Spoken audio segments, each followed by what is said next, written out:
বাসর ঘরে বসে আছি বউ সেজে নিজের স্বামীর অপেক্ষায়।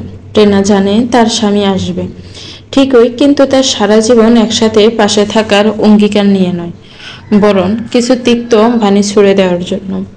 আজকে প্রেনার বিয়ে ছিল।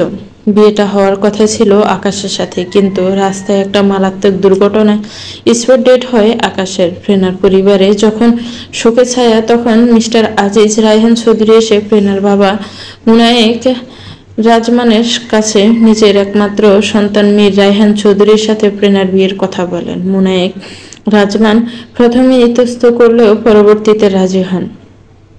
যদিও মীরকে তিনি প্রায় 15 বছর পূর্বে দেখেছিলেন। তারপর মীর পড়াশোনার জন্য কানাডায় পাড়ি জমে। এরপর মীরের সাথে কথা কিংবা দেখা কোনোটাই হয়নি। তবে আজিজ চৌধুরীর সাথে মুনায়েক মির্জার সম্পর্কের কোনো পরিবর্তন হয়নি। বর্তমানে মীর একজন কার্ডিওলজিস্ট। দেশের সফল 10 জন ডাক্তারের মধ্যে তালিকাবদ্ধ করলে মীরের নামটা উঠে আসবে। ঢাকা মেডিকেল জয়েনের পাশাপাশি একটা প্রাইভেট মেডিকেল মীর লেকচারার হিসেবে জয়েন করেছে 6 মাস পূর্বে। আজিজ চৌধুরী মুনায়েক রাজমানকে তো কথা দিয়েছিলেন মীরের সাথে প্রেনার বিয়ে দিবেন, কিন্তু আদতে মীর রাজি হবে কিনা এই বিষয়ে উনি যথেষ্ট সন্দিহান। উনি অসুস্থতার কথা বলে মীরকে বিয়ে বাড়িতে ডেকে এনে ইমোশনালি ব্ল্যাকমেইল করে মীরকে এক প্রকার বাধ্য করেন বিয়েটা করতে।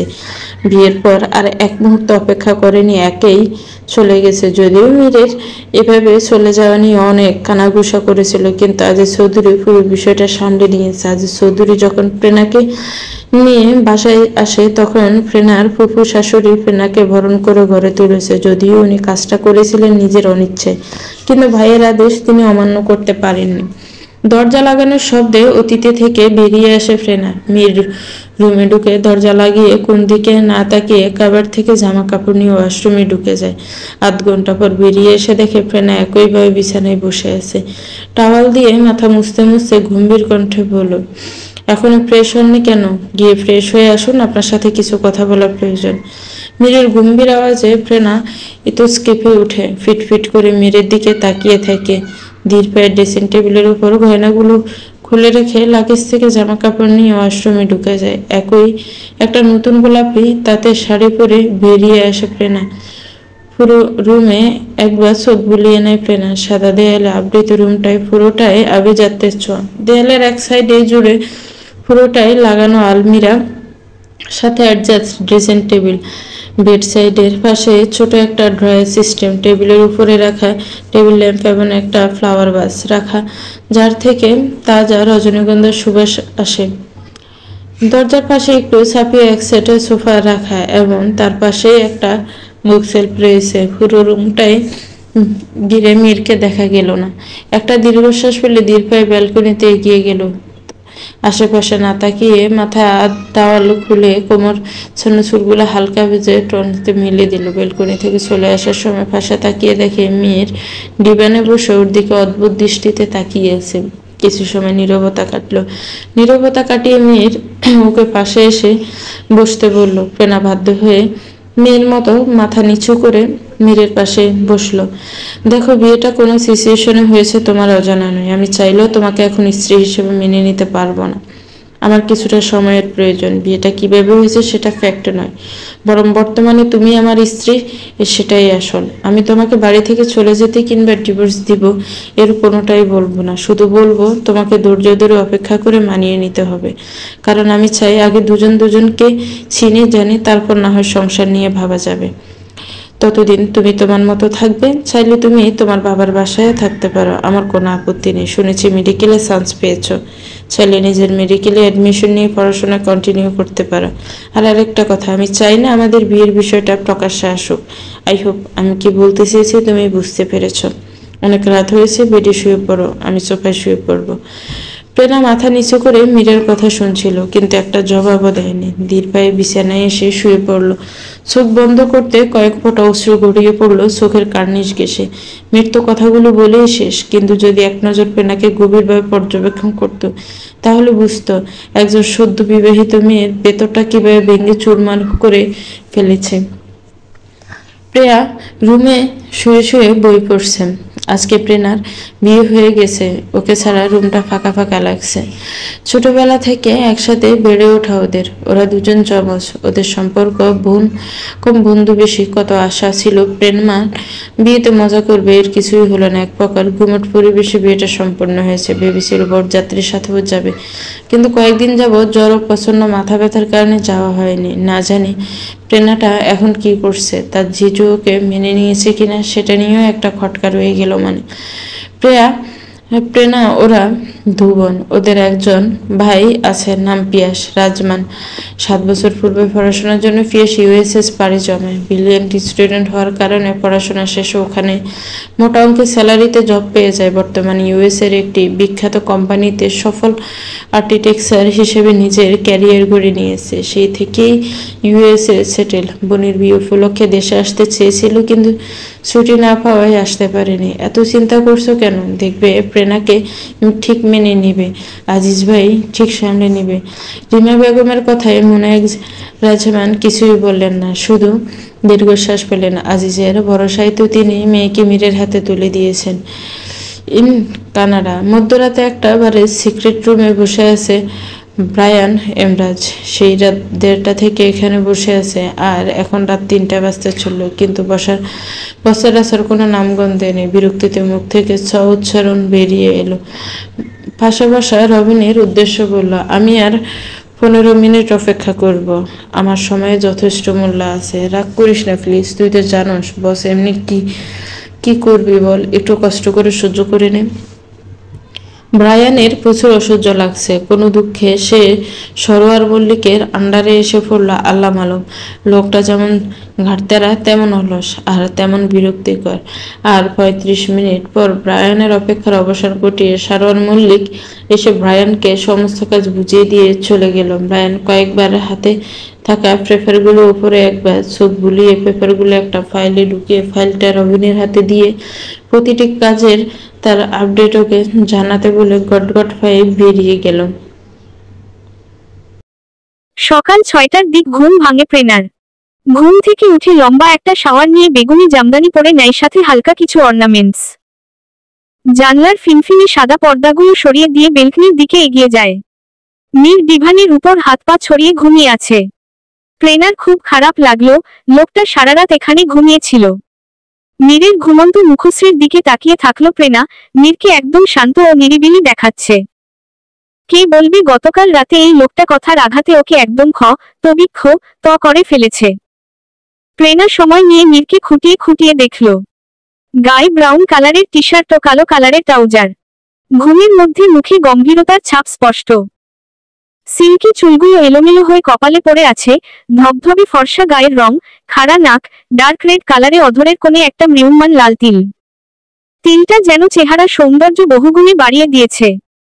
টি শার্টের হাতার উপর দিকে মাসলস ফুলে ফেপে উঠেছে।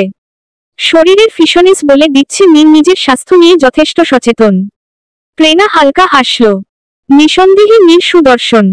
উহু, শুধু সুদর্শন নয়, যাকে বলে ভয়ঙ্কর মাত্রার সুদর্শন। এমন নিখুঁত চেহারা ও শারীরিক গঠন খুব কম মানুষের দেখেছে প্রেরণা।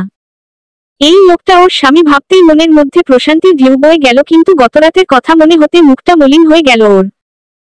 একটা চাপা শ্বাস ফেলে মীরকে ডেকে তুলে বেডে গিয়ে শুয়ে পড়তে বলে প্রেরণা রুম ছেড়ে বেরিয়ে গেল। প্রেরণার যাওয়ার দিকে তাকিয়ে মীর কিছুক্ষণ থম মেরে বসে রইল। মেয়েটা সেই কখন রুম থেকে বেরিয়ে গেছে, কিন্তু এখনো পুরো রুম জুড়ে জুঁই ফুলের মনমাতানো সুবাস ভেসে আসছে। গতকাল রাতে যখন ওর পাশে বসেছিল নিরত, তখন প্রায় দম আটকে বসেছিল সেই মনমাতানো জুঁই ফুলের সুবাসে। মাথাটা কেমন ঝিম ধরে আছে। আচ্ছা, মেয়েটা কোন পারফিউম ইউজ করে? অলরেডি 7:30 বেজে গেছে। ধীর পায়ে উঠে এসে কাবার্ড থেকে জামাকাপড় নিয়ে ফ্রেশ হতে চলে গেল। আজকে 2টা অপারেশনের শিডিউল আছে, দ্রুত হসপিটালে পৌঁছাতে হবে। ধোয়া ওঠা 1 কাপ গরম কফি নিয়ে কানাডার একটা আলিশান বিল্ডিং এর 13 তলায় একটা বিলাসবহুল ফ্ল্যাটের বেকনিতে বসে আছে ব্রায়ান। সময়টা এখন বিকেল বেলা। রকিং চেয়ারটায় বসে গলার মাফলারটা ঠিক করে নিয়ে একটু পরপর কফির কাপে চুমুক বসাচ্ছে। দৃষ্টি তার বাহিরে নির্গত স্নোফেকের উপর। সমান তালে বাহিরে স্নো পড়ছে। দৃষ্টি ওর বাহিরে হলেও গভীর ভাবনায় নিমজ্জিত হয়ে জীবনের হিসাব মিলাতে ব্যস্ত। বিলাসী লাইফস্টাইল, উন্নত ক্যারিয়ার, সুন্দর আকর্ষণীয় শারীরিক গঠন, অলওয়েজ আঠার মতো পেছনে লেগে থাকা মেয়েরা যে ওকে কত গভীরভাবে পেতে চায় সেটা ওদের দৃষ্টিতে স্পষ্ট ফুটে ওঠে। এমন লাইফস্টাইল কি না পেতে চায়, কিন্তু সে কি আদতে এসব চেয়েছিল? হ্যাঁ চেয়েছিল তো, আর আল্লাহ তাকে সবই দিয়েছে, কিন্তু এসবের বিনিময়ে জীবনে অনেক বড় মূল্য চোকাতে হয়েছে তাকে। প্রিয়জন বলতে এখন আর কেউ নেই পৃথিবীতে, সবাই ওকে একা করে দিয়ে পরপারে পাড়ি জমিয়েছে। যদিও যারা ওর সাজানো জীবনটা এমন এলোমেলো করে দিয়েছে তাদের সবাইকে নিজের হাতে সাতারা চিহ্নস্তি দিয়েছে, কাউকে রেহাই দেয়নি। জীবনের প্রতি বড্ড ক্লান্ত এখনো, একটু স্বস্তির নিঃশ্বাস নিতে চায় ধরনের বুকে ভাবতেই ভেতর থেকে গভীর শ্বাস বেরিয়ে আসে। দুপুর গড়িয়ে বিকাল হয়ে গেছে। প্রেনার বড্ড একা লাগছে এখানে, সাথে মনটাও খারাপ। সকালবেলা নিজ হাতে নাস্তা বানিয়েছিল। আজিজ চৌধুরী খুব প্রশংসা করছিল, কিন্তু প্রেনা আশা করেছিল মীর হয়তো কিছু বলবে। কিছুই বলেনি, চুপচাপ নাস্তা করে বেরিয়ে গেছে। প্রেনা জানে রান্না ভালোই হয়েছে। প্রেনা ও প্রিয়া মোটামুটি সব রান্নাই জানে, রিমা বেগম শিখিয়েছেন। প্রেয়া দুজনের হাতের রান্নাই চমৎকার। কিন্তু ঝামেলা হলো প্রেনার ফুফু শাশুড়ি আসমা চৌধুরীকে নিয়ে। ওনাকে যতটুকু মনে হয়েছে উনি প্রেনাকে তেমন পছন্দ করে না। সুযোগ পেলেই কেমন পিঞ্চ মেরে কথা বলে, কিন্তু কারণ কি, ও তো ওনার সাথে কোন খারাপ ব্যবহার বা কোন ক্ষতি কোনোটাই করেনি। এই তো সকালের কথা, যখন ও নাস্তা করছিল তখন আশেপাশে কেউ ছিল না। কোথা থেকে এসে ধপ করে পাশের চেহারে বসে বলে, খাও খাও, ভালো করে খাও ভাইজান, দয়া করছে বলেই না এমন প্রাসাদের মতো রাজপরিবারের বউ হয়ে এসেছো, নয়তো যা শুনলাম তোমার তো হবু বর্মতারা চিহ্নরে গেছে। সত্যি তোমাদেরই দিনকাল চলছে বলে উনি গটগট পা ফেলে চলে গেলেন। চোখ থেকে কয়েক ফোঁটা পানি গড়িয়ে পড়ল প্রেনার। একটু সত্যি মীরের এই বাড়ি প্রাসাদের থেকে কোন অংশে কম নয়, তাই বলে ওদেরও যে কিছু নেই তেমন নয়, ওরাও বেশ সচ্ছল। প্রেয়ার বাবা মুয়ানিক রাজমান একজন কর্নেল, কাজের সুবাদে তিনি চট্টগ্রাম থাকেন, শুধু ছুটি পেলে স্ত্রী সন্তানের সাথে সময় কাটাতে ঢাকা ছুটে আসেন। ভাই কানাডায় উচ্চ বেতনের জব করে, বিশাল এরিয়া জুড়ে ডুপ্লেক্স বাড়িতে মা বাবা, ওরা দুই বোন মিলে থাকে, যদিও বাবা শুধু ছুটির দিনগুলোতে শুধু বাড়িতে থাকেন। মীর পরিবারে একমাত্র সন্তান। মীরের জন্মের সময় ওর মা মাতারা চিহ্নরা যান, সেই থেকে আজিজ রায়হান চৌধুরী আর বিয়ে করেনি ছেলের কথা ভেবে। এত বড় দোতলা বাড়িতে শুধু ওর চারজন থাকে, মীর, প্রেনা, আসমা চৌধুরী আর আজিজ চৌধুরী, তাছাড়া আরো তিনজন সার্ভান্ট আছে যারা বাড়ির সমস্ত কাজ করে। আসমা বেগমের একজন মেয়ে আছে, নাম আয়না, পড়াশোনার জন্য বিদেশ থাকে। আসমা বেগমের স্বামী মাতারা চিহ্নরা যান বছর 6 পূর্বে, সে থেকে আসমা বেগম এখানে থাকে। আজিজ চৌধুরী এখন অফিসে গেছে, চৌধুরী গ্রুপ অব ইন্ডাস্ট্রির ওনার তিনি। প্রেনা ভেবে নিয়েছে মেডিকেলে ভর্তি হয়ে যাবে, ওকে নিজের ক্যারিয়ার গড়তে হবে। রাতে বাসায় এলে এই বিষয়ে আজিজ চৌধুরীর সাথে কথা বলবে। প্রেয়া আজ ভার্সিটিতে যায়নি, সকালের দিকে প্রেনার সাথে কথা হয়েছে। বলেছে কাল থেকে নাকি ভার্সিটি আসবে, কাল থেকে দুজনে একসাথে ক্লাস করবে। ভাবতে প্রেয়ার মনটা ফুরফুরে হয়ে গেছে। আজ কিছু শপিং করার কথা ভাবল প্রেয়া। যেই ভাবা সেই কাজ, রেডি হয়ে বেরিয়ে গেল শপিং এর উদ্দেশ্যে। 2 ঘন্টা সময় নিয়ে সমস্ত কেনাকাটা করে নিয়েছে, সাথে প্রেনার জন্যও নিয়েছে। প্রেনা এবারই এলে ওরগুলো ওকে দিয়ে দিবে। চলে আসার সময় একটা টেডি ওর ভীষণ পছন্দ হয়েছে। টেডিটা নিয়ে বিল পে করার সময় শুনল একটা মেয়ের চিৎকার চেঁচামেচির আওয়াজ। সেদিকটায় গিয়ে দেখল মলের ঠিক মধ্যখানে একটা নতারা চিহ্ন, গোলাতারা চিহ্ন ঝুলানো অবস্থায় রয়েছে। অলরেডি পুলিশকে খবর দেওয়া হয়েছে। লাতারা চিহ্ন শটার বুক থেকে শুরু করে নাভি অব্দি চামড়া ওঠানো, চোখ দুটো কোঠরের ভিতরে নেই, হাতের আঙুলগুলো সবকটা কা তারা চিহ্ন, টাউপে তারা চিহ্ন, রেখমা তারা চিহ্নরা, লি তারা চিহ্ন, অঙ্গকে তারা চিহ্নটে মুখের ভিতরে ঢুকিয়ে সে তারা চিহ্ন লাই করে দেওয়া হয়েছে মুখটা। এমন বি তারা চিহ্ন, বদ তারা চিহ্ন স আকারে কেউ কাউকে খু তারা চিহ্ন ন করতে পারে ভাবলেই প্রেয়ার শরীরের সমস্ত র তারা চিহ্ন তো হীন হয়ে আসে। দ্রুত পায়ে সেখান থেকে চলে এসে বাহিরে গিয়ে হরহর করে বমি করে দেয়। ওর শরীর এখনো প্রচন্ড পরিমাণে কাঁপছে, কোনোরকমে কাঁপা কাঁপা শরীরে গাড়িতে উঠে বসতেই ড্রাইভার গাড়ি চালাতে আরম্ভ করে। অফিস শেষে প্রচুর ক্লান্ত লাগছে পিয়াসের, কিন্তু আধ ঘন্টা পর একটা মিটিং অ্যাটেন্ড করতে হবে ওকে। মিটিংটা অ্যাটেন্ড করা হবে একটা রেস্টুরেন্টে। মিটিংয়ের জন্য গাড়িতে উঠে বসতেই গাড়িটা চলতে শুরু করে। আচমকা জোরে ব্রেক করাতে কোলের ল্যাপটপটা পড়তে গিয়েও পড়ল না। বিরক্তিতে মুখ থেকে অটোমেটিক্যালি চ শব্দটি বেরিয়ে আসে পিয়াসের। কিভাবে গাড়ি চালাচ্ছিস নয়ন, মন কোথায় থাকে তোর? স্যার সামনে একটা মেয়ে। নয়ন আরো কিছু বলার পূর্বে অদিতি এসে গাড়ির মিররে তারা চিহ্ন ঘাত করতে থাকে। বিরক্তিতে কপালে ভাঁজ পড়ে পিয়াসের, মেজাজ প্রচুর খারাপ হয় ওর। দাঁতে দাঁত পিষে বলে, তুই বসে বসে বসে তামসা দেখছিস কেন, গাড়ি স্টার্ট দে। পিয়াসের রাগী গম্ভীর কণ্ঠে হালকা কেঁপে উঠে নয়ন। জিভ দিয়ে ঠোঁট ভিজিয়ে কয়েকটা ঢোক গিলে কাপা কাপা গলায় বলে, স্যার মেয়েটা না সরলে গাড়ি স্টার্ট দিব কি করে, এক্সি তারা চিহ্ন ডেন্ট হয়ে যাবে তো। পিয়াসের প্রচুর রাগ হয়। রাগে হিসহিস করে বলে, হয়ে যাক এক্সি তারা চিহ্ন ডেন্ট, গাড়ির নিচে ওকে পি তারা চিহ্ন সে ফেল, একদম তোর স্যালারি ডাবল করে দিব। নয়ন হতভম্ব হয়ে যায়। স্যার তার রাগী সে জানে, তাই বলে তাকে এভাবে দিনে দুপুরে তারা চিহ্ন ন করার পরামর্শ দিবে। মুখটা কাদো কাদো করে বলে, স্যার সামনে আমার বিয়ে। পিয়াসের এতক্ষণ চেপে রাখা রাগটা যেন মাথা চাড়া দিয়ে উঠেছে। তিরুতির করে সমস্ত শরীর কাঁপছে। গম্ভীর কাঠিন্য মুখটায় যেন আরো কাঠিন্যভাব ফুটে উঠেছে। রাগে দাঁতে দাঁত চেপে বলে, ইডিয়ট, এখন কি তোর এই কথা বলার সময়? পিয়াসের দিকে তাকিয়ে ভতারা চিহ্ন আটকে উঠে নয়ন। স্যার তার এত রেগে আছে কেন? সে কি রেগে যাওয়ার মতো এমন ভয়ানক কিছু বলেছে নাকি? ভতারা চিহ্ন আর্স্ট কণ্ঠে বলে, আসলে স্যার আমি যদি এখন মেয়েটাকে মেতারা চিহ্ন রে ফেলি তাহলে তো পুলিশ আমাকে জেলে নিয়ে যাবে। আমার বিয়েটা কি হবে বলেন? রাগে পিয়াসের ইচ্ছা করছে নিজের মাথার চুলগুলো টেনে ছেড়ে ফেলতে। ল্যাপটপটা কোল থেকে নামিয়ে গাড়ি থেকে নেমে দাঁড়াতে অদিতি এসে ওকে ঝাপটে জড়িয়ে ধরে। রাগে পিয়াসের সমস্ত শরীর থরথর করে কাঁপছে, ফর্সা শরীর আরক্তিম হয়ে উঠেছে, ঘাড়ের ও কপালের নীল শিরাগুলো ফুলে উঠেছে। পিয়াস ধাক্কা তারা চিহ্ন রে অদিতিকে নিজের থেকে ছাড়িয়ে নিয়ে হিসহিস করে বলে, ইউ ব্লা তারা চিহ্ন ডিবলি তারা চিহ্ন চ, হাউ ডেয়ার ইউ, তোর সাহস কি করে হয় তোর নোংরা হাতে আমাকে স্পর্শ করার? অদিতি পিয়াসের মুখশ্রীর দিকে তাকিয়ে ভতারা চিহ্ন কেঁপে উঠে। নিজের ভতারা চিহ্ন এটাকে কোনোরকমে আড়াল করে কাপাকাপ গলায় বলে, আমি তোমাকে খুব ভালোবাসি পিয়াস, তোমাকে ছাড়া আমি বাঁচতে পারবো না। পিয়াস অদিতির পা থেকে মাথা অবধি স্ক্যান করে। অদিতি হাঁটু পর্যন্ত একটা লাল হাতাকাটা ফ্রক পরে আছে, পায়ে লাল হাই হিল, কাঁধ অবধি ছেড়ে দেওয়া চুলগুলো ব্রাউন কালো করা, ঠোঁটে টুকটুকি লাল লিপস্টিক দেওয়ার কারণে ফর্সা শরীরে বেশ চোখে বাঁধছে। এক কথায় ওকে প্রচন্ড আবেদনই লাগছে, যে কোনো ছেলেকে ওর এই রূপ আকৃষ্ট করতে সক্ষম। কিন্তু পিয়াসকে আকৃষ্ট করতে পারল না। পিয়াস বাঁকা হেসে অদিতির কাছে এসে শান্ত শীতল কণ্ঠে শুধায়, তা বেবি তোমার ওই ভালোবাসা কি শুধু বেড অবধি সীমাবদ্ধ থাকে নাকি? পিয়াসের কথায় ভতারা চিহ্ন কপালে বিন্দু বিন্দু ঘাম জমে গেল অদিতির। পিয়াস এসব কি বলছে? তাহলে কি পিয়াস সব জেনে গেল নাকি? দুজনের মধ্যে পিনপিনে নীরবতা। এমন পিনপিনে নীরবতার অবসান ঘটে পিয়াসের আরেকটি বিস্ফোরিত বাক্যে। তা গত সপ্তাহে যে সেন্ট্রাল হসপিটাল থেকে তারা চিহ্ন তারা চিহ্ন শোনটা করালে সুস্থ হয়েছ তো নাকি? বেড শেয়ার করতে পারবে তো এই মুহূর্তে বেবি? অদিতি যেন একটা ঘোরের মধ্যে আছে। পিয়াস এসব জানলো কি করে, আর কোথা থেকেই বা জানলো? অদিতির ঘোর কাটে গাড়ির শব্দে ততক্ষণ পিয়াসের গাড়ি চলে গেছে। অদিতি চিৎকার করে বলে, যাই বলো আর যাই করো তোমাকে শুধু আমার হতে হবে পিয়াস রাজমান। বাকিরা সবাই আমার ভালো লাগা ছিল আর তুমি আমার ভালোবাসা, তোমাকে যে কোনো মূল্যে আমি আমার করে নিব বলে পাগলের মতো হাসতে লাগলো।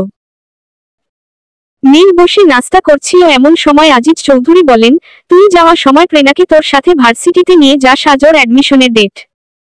আমার সময় হবে না বাবা, অলরেডি 8:30 বেজে গেছে। তোকে তো আলাদা করে কষ্ট করতে হবে না, তুই ভার্সিটিতে লেকচারার হিসাবে জয়েন করেছিস, ওখানে ওকে অ্যাডমিশন করিয়ে দিবি। নীল বেশ অবাক কণ্ঠে বলে, কিন্তু বাবা ও তো রাজশাহী মেডিকেলে চান্স পেয়েছে, তাহলে ও এখানে অ্যাডমিশন নিবে কেন? জানি বাট তুই এখানে যেহেতু আছিস সেজন্য ওকে এখানে অ্যাডমিশন নিতে বলেছি, আর প্রেয়াও অ্যাডমিশন নিয়েছে, ওর জন্যই ভালো হবে। প্রেয়াকে? ওহ, তুই আবার কাউকেই চিনিস না? প্রেয়া ওর বোন, ওরা একসাথে মেডিকেলে চান্স পেয়েছে। নীল ভ্রুর কুচকে বাবার দিকে তাকিয়ে থাকে। বাবা যে ওকে পিঞ্চ মেরে কথাটা বলেছে বেশ ভালোই বুঝতে পেরেছে। কিছু সময় পর গম্ভীর কণ্ঠে বলে, কিন্তু বাবা? আর কোন কথা বা কিন্তু নয়, প্রেনা মা যাও তো, রেডি হয়ে এসো। ভাইজান, আমি একটা কথা না বলে থাকতে পারছি না। বাড়ির বউকে কেন পড়াশোনা করতে হবে? বউদের কাজ হচ্ছে ঘর সামলানো, বাচ্চা কাচ্চা সামলানো, মন দিয়ে সংসার করা। তুমি তা না করে ওকে বাহিরে পাঠাচ্ছ। আসমা চৌধুরীর কথায় প্রেনার মুখ শুকিয়ে যায়। আজিজ চৌধুরী কিছু বলবে তার পূর্বে মীরের গম্ভীর রাশভারী কণ্ঠস্বর শোনা গেল, ফুফু তোমাকে এসব কে বলছে যে বউরা পড়াশোনা করলে সংসার চালাতে পারে না? ওর নিজের কিছু ব্যক্তি স্বাধীনতা আছে, আশা করি সেটা হস্তক্ষেপ করার চেষ্টা করবে না। আর বাড়ির কাজের জন্য সার্ভেন্ট রাখা আছে যেমনটা আগেও ছিল। মীরের কথা শুনে আসমা চৌধুরীর মুখে আধার নেমে আসে, কিন্তু আজিজ চৌধুরী মুচকি হাসেন। যাক, তাহলে তার ছেলে প্রেনাকে মেনে নিয়েছে, ঝামেলা করেনি। তুমি দাঁড়িয়ে আছো কেন? রেডি হয়ে এসো, আমি গাড়িতে ওয়েট করছি বলে মীর গটগট করে হেঁটে বেরিয়ে যায়। দুজনে চুপচাপ গাড়িতে বসে আছে, কিন্তু কারো মুখে কোন কথা নেই। অর্ধেক রাস্তায় আসার পর মীর প্রেনাকে গাড়ি থেকে নেমে বাকি রাস্তা রিকশায় চলে যেতে বলে ও গাড়ি নিয়ে চলে যায়। ও চায় না প্রেনাকে ওর সাথে দেখে কেউ কিছু সন্দেহ করুক। মীর চলে যেতে কয়েক ফোঁটা অশ্রু গড়িয়ে পড়ে প্রেনার চোখের কার্নিশ ঘেঁষে। একটা রিকশা ডেকে ভার্সিটিতে চলে আসে প্রেনা। ভার্সিটির গেটে প্রেয়া ওর জন্য অপেক্ষা করছে। দুজন দুজনকে খুশিতে জড়িয়ে ধরে বিভিন্ন কথা বলতে বলতে ভার্সিটিতে প্রবেশ করে। প্রেয়া দুজনে ক্যান্টিনে বসে আছে, চিত্রাটা এখনো আসেনি। ফোন দিয়েছিল কয়েকবার, কিন্তু ফোনটা বন্ধ আসছে। তাড়াহুড়ো করে গেট দিয়ে প্রবেশ করতে গেলে সজোরে কারো সাথে ধাক্কা লাগে। পড়ে যাওয়ার আগে একজোড়া বলিষ্ঠ হাত ওর কোমর জড়িয়ে প্রশস্ত বুকের সাথে মিশিয়ে নেয়। এমন স্পর্শে চিত্রা শিউরে উঠে ছিটকে সরে আসে। সামনে তাকিয়ে দেখে একজন বলিষ্ঠ সুদর্শন যুবক ভ্রু কুঁচকে ওর দিকে তাকিয়ে আছে। ছেলেটা ওর কোমর স্পর্শ করেছে ভাবতে শিরশিরে অনুভূতি হয়। আশেপাশের সবাই বেশ উৎসুক দৃষ্টি নিয়ে ওর দিকে তাকিয়ে আছে। আশেপাশে লোকজনদের এমন দৃষ্টি চিত্রা বেশ অস্বস্তি ফিল করে। এদিকে প্রেয়া নিশ্চয় অপেক্ষা করছে, ফোনটাও বন্ধ হয়ে আছে।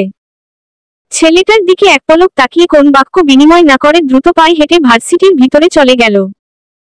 চিত্রার যাওয়ার দিকে ভ্রু কুঁচকে তাকিয়ে ইভান বিড়বিড় করে বলে, মেনালি তারা চিহ্ন সহীন।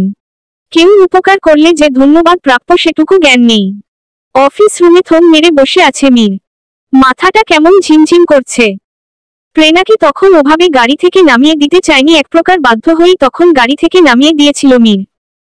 মেয়েটার শরীর থেকে ভেসে আসা তীব্র জুঁইফুলের সুবাসর তখন অস্থির অস্থির লাগছিল, অবাধ্য ইচ্ছের মাথা চাড়া দিয়ে উঠছিল। এক প্রকার দম আটকে বসেছিল পুরোটা সময় গাড়ির ভিতরে। যখন ওর সহ্যের মাত্রা অতিক্রম হয়ে গেল তখন ওকে ওভাবে গাড়ি থেকে বের করে দিছিল। মেয়েটাকে পরের বার থেকে সাবধান করতে হবে যেন ওর সামনে এলে ও সুগন্ধি ছাড়াই আসে। নিজেকে কোনোরকমে ধাতস্থ করে গাড়ি নিয়ে বেরিয়ে গেল মেডিকেলের উদ্দেশ্যে। ঘন্টা খানিক পর একটা অপারেশনের শিডিউল আছে। প্রেয়া বসে আড্ডা দিচ্ছিল, ধপ করে পাশের চেয়ারে চিত্রা এসে বসল। কিরে, এতক্ষণে আসার সময় হয়েছে? কখন থেকে কল করছি, ফোনটাও বন্ধ আসছে। আরে আর বলিস না, ফোনে তো চার্জ নেই, আর তিয়াসকে সামলে আসতে একটু সময় লেগে গেছে। আচ্ছা প্রেনা, তোর কি খবর একটু বলতো? মীর জিজু মেনে নিয়েছে তো নাকি? প্রেনা চিত্রার কথায় শুকনো হাসল। রিনমিনে কণ্ঠে বলল, না মেনে নেওয়ার কি আছে বল, তোরা অযথাই টেনশন করছিস। সকালে প্রেয়ার সাথে দেখা হওয়ার পর থেকে এই পর্যন্ত মনে হয় শতেকবার কথাটা জিজ্ঞাসা করেছে, এখন তুইও সেম কথা বলিস। রাগ করিস কেন? বিয়েটা তো আর স্বাভাবিক পরিস্থিতিতে হয়নি, তাই একটু টেনশন হচ্ছিল আর কি। তিনজন যখন নিজেদের মধ্যে কথা বলছিল কয়েকজন ছেলে মেয়ে এসে ধপ করে ওদের পাশের চেয়ারে বসে পড়ল। ফার্স্ট ইয়ার মনে হচ্ছে, আমরা তোমার সিনিয়র। তা কি নাম তোমাদের? আবার দুজনকে তো দেখছি টুইন্স। প্রেয়া চিত্রা সবগুলো নাম একটানে বলে দম নিল চিত্রা। স্টুপিড, তোমাকে একা জিজ্ঞাসা করেছি, যার যার নাম সে বলো। প্রেয়া চুপ করে বসে আছে। দুইটা মেয়ে আর চারটা ছেলে। বেশভূষা স্পষ্ট বলে দিচ্ছে ছেলে মেয়ে সবকটা ধনীর আদরের বতারা, চিহ্ন খেয়ে যাওয়া দুলালি এরা। মেয়ে দুটো কি টাইপের পোশাক পরেছে, এগুলো শরীরের প্রায় 70% দেখিয়ে রেখেছে। যে পোশাক শরীর ঢাকতে ব্যর্থ, এমন পোশাক পরার থেকে কিছু না পরাই ভালো। ওদের নিজেরই তো লজ্জা লাগছে মেয়ে দুটার পোশাক দেখে। প্রেয়ার ঘোর কাটে মাথায় ঠান্ডা তরল কিছু পরার স্পর্শে। মাথায় হাত দিয়ে স্পর্শ করে ওরা হতভম্ব বনে গেল। যে কোল্ড কফি দুটো এনেছিল খাওয়ার জন্য সেগুলো পেটে গড়াগড়ি করার বদলে মাথায় গড়াগড়ি করছে। প্রেয়া দুজনে বাকরুদ্ধ, কারো মুখে কোন আওয়াজ নেই। চিত্রা তো রীতিমতো রাগে ফুঁসছে। রাগে সমস্ত শরীর অতিরতির করে কাঁপছে। দুই হাত দ্বারা টেবিলে সজোরে তারা চিহ্ন ঘাত করে বলে, এগুলো কোন ধরনের তারা চিহ্ন ভোতা? মানছি আপনারা আমাদের সিনিয়র, তাই বলে এভাবে হেন তারা চিহ্ন তা করার মানে কি? ওরে এত দেখি পাকা লাল টমেটো। নানা, ভুল বলেছি, লালরো তারা চিহ্ন তোজবা বলে উচ্চস্বরে হেসে ওঠে মাফির কথায় আরো এক ধাপ হাসির রোল পড়ে যায়। বেয়া তারা চিহ্ন দবের মতো কথা বলছেন কেন? একটা মেয়েকে কিভাবে ট্রিট করতে হয় পরিবার শিক্ষা দেয়নি আপনাকে? চিত্রার এমন হঠাৎ রেগে যাওয়াতে প্রেয়া দুজনে বড় বড় চোখ করে তাকিয়ে আছে। মেয়েটা যে এতটা প্রতিবাদী মনোভাবের আগে কখনো বুঝেনি ওরা। বুঝবে কি করে? চিত্রার সাথে ওদের পরিচয় তো সপ্তাহ দুয়েক পূর্বে একটা শপিং মলে হয়েছে। মেয়েটার সাথে এতদিনে বেশ ভালো গভীর সম্পর্ক তৈরি হয়েছে। পরিবারে কথা বলতে শুধু 12 বছরের একটা ভাই আছে নামতিয়াস, আর কিছুই বলেনি, বললে সবসময় এড়িয়ে যেত। জেনি নামের মেয়েটা এসে চিত্রার চুলগুলো টেনে ধরে বলে, দুদিনে মেয়ে তোর এত বড় সাহস, তুই আমাদের মুখে মুখে তর্ক করিস? তুই জানিস তোকে চাইলে এই মুহূর্তে ভার্সিটি থেকে বের করে দিতে পারি। বাতারা চিহ্ন থায় চিত্রার চোখে পানি জমে, তবুও দাঁতে দাঁত চেপে বলে, আমি এখনো কারো বাপের ক্ষমতায় ভর্তি হয়নি, নিজের যোগ্যতায় চান্স পেয়েছি, তাই এই ভয় আমাকে দেখিয়ে লাভ নেই। এই জিহাদ জাতকে তারা চিহ্ন চিটা নিয়ে আয়, এই মেয়ের দেমাগ আজ দূর করব। ওদের এসব চেঁচামেচি কোনোটাই ইভানের কানে পৌঁছাচ্ছে না। ও এখন চিত্রাকে গভীরভাবে স্ক্যান করতে ব্যস্ত। এই মেয়েটার সাথে যখন সকালে ওর ধাক্কা লেগেছিল তখন তো ও একদম বুঝতে পারেনি মেয়েটার এমন রণচণ্ডী রূপ আছে। ফর্সা মুখ রাগে লাল হয়ে আছে, তারা চিহ্ন তলাল ঠোঁট দুটি তিরতির করে কাঁপছে, হালকা কোকড়ানো লম্বা বেনি করে চুলগুলো এলোমেলো হয়ে আছে, কপালে বিন্দু বিন্দু সেদবাড়িগুলো যেন উজ্জ্বল মুক্তদানা। মেয়েটাকে এইভাবে পর্যবেক্ষণ শেষে শুধু একটা কথায় ওর মাথায় ঘুরপাক খাচ্ছে।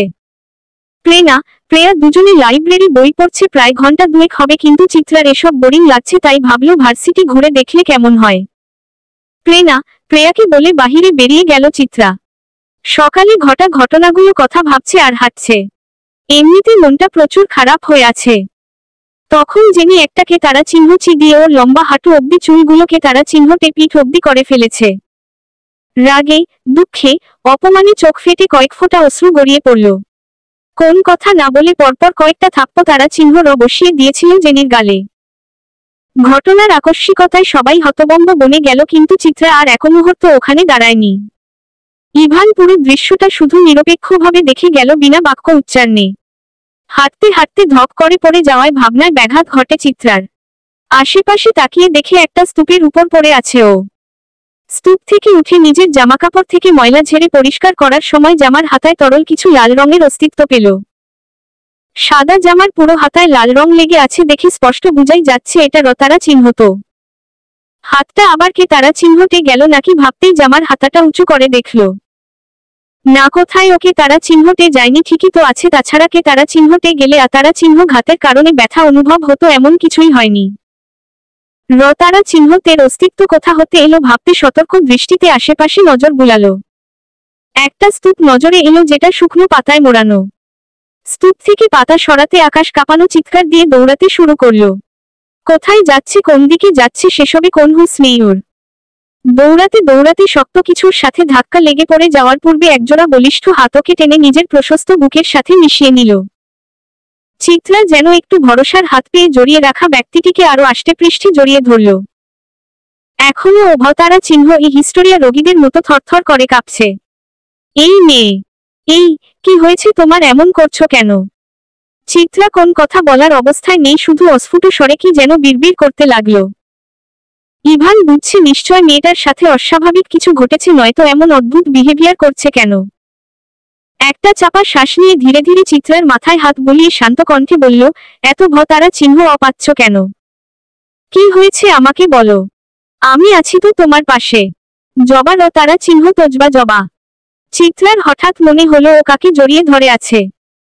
ইভানের দিকে তাকিয়ে ছিটকে সরে এলো। ছি কি লজ্জাজনক বিষয়, একটা ছেলেকে এভাবে জড়িয়েছিল এত সময়। ওরই বাকি দোষ, তারা চিহ্ন এর কারণে কোন কিছুর হুঁশ ছিল না, কিন্তু ওর শরীর এখনো ক্ষণে ক্ষণে কেঁপে উঠছে। ইভান ভ্রু কুচকে ঠান্ডা দৃষ্টিতে চিত্রার দিকে তাকিয়ে ওর মনোভাব বুঝার চেষ্টা করেও ব্যর্থ হলো। কি হলো, কথা বলছো না কেন? এমন অদ্ভুত বিহেভ করছো কেন? কি হয়েছে কি না বললে বুঝব কিভাবে? চিত্রা জোরে জোরে কয়েকটা শ্বাস টানল। কোন রকমে নিজেকে শান্ত করে কাপা কাপা কণ্ঠে শুধাল, ওখানে একটা লাতারা চিহ্ন আমি দেখেছি। চিত্রার কথায় ইভানের কুচকানো ভ্রু আরো কুচকে গেল। কপালে চিন্তার কারণে কয়েকটা ভাঁজ পড়ল। বিনা বাক্য ব্যয় চিত্রা হাত টানতে টানতে বলল, কোথায়? চলো তো দেখি। ইভানের সাথে ওর বন্ধু রাফিও এগিয়ে গেল। ইতিমধ্যে পুলিশকে খবর দেওয়া হয়েছে। তরুণ অফিসার শাহবাজ শেখর পুলিশের জিপ থেকে নেমে দাঁড়ালো।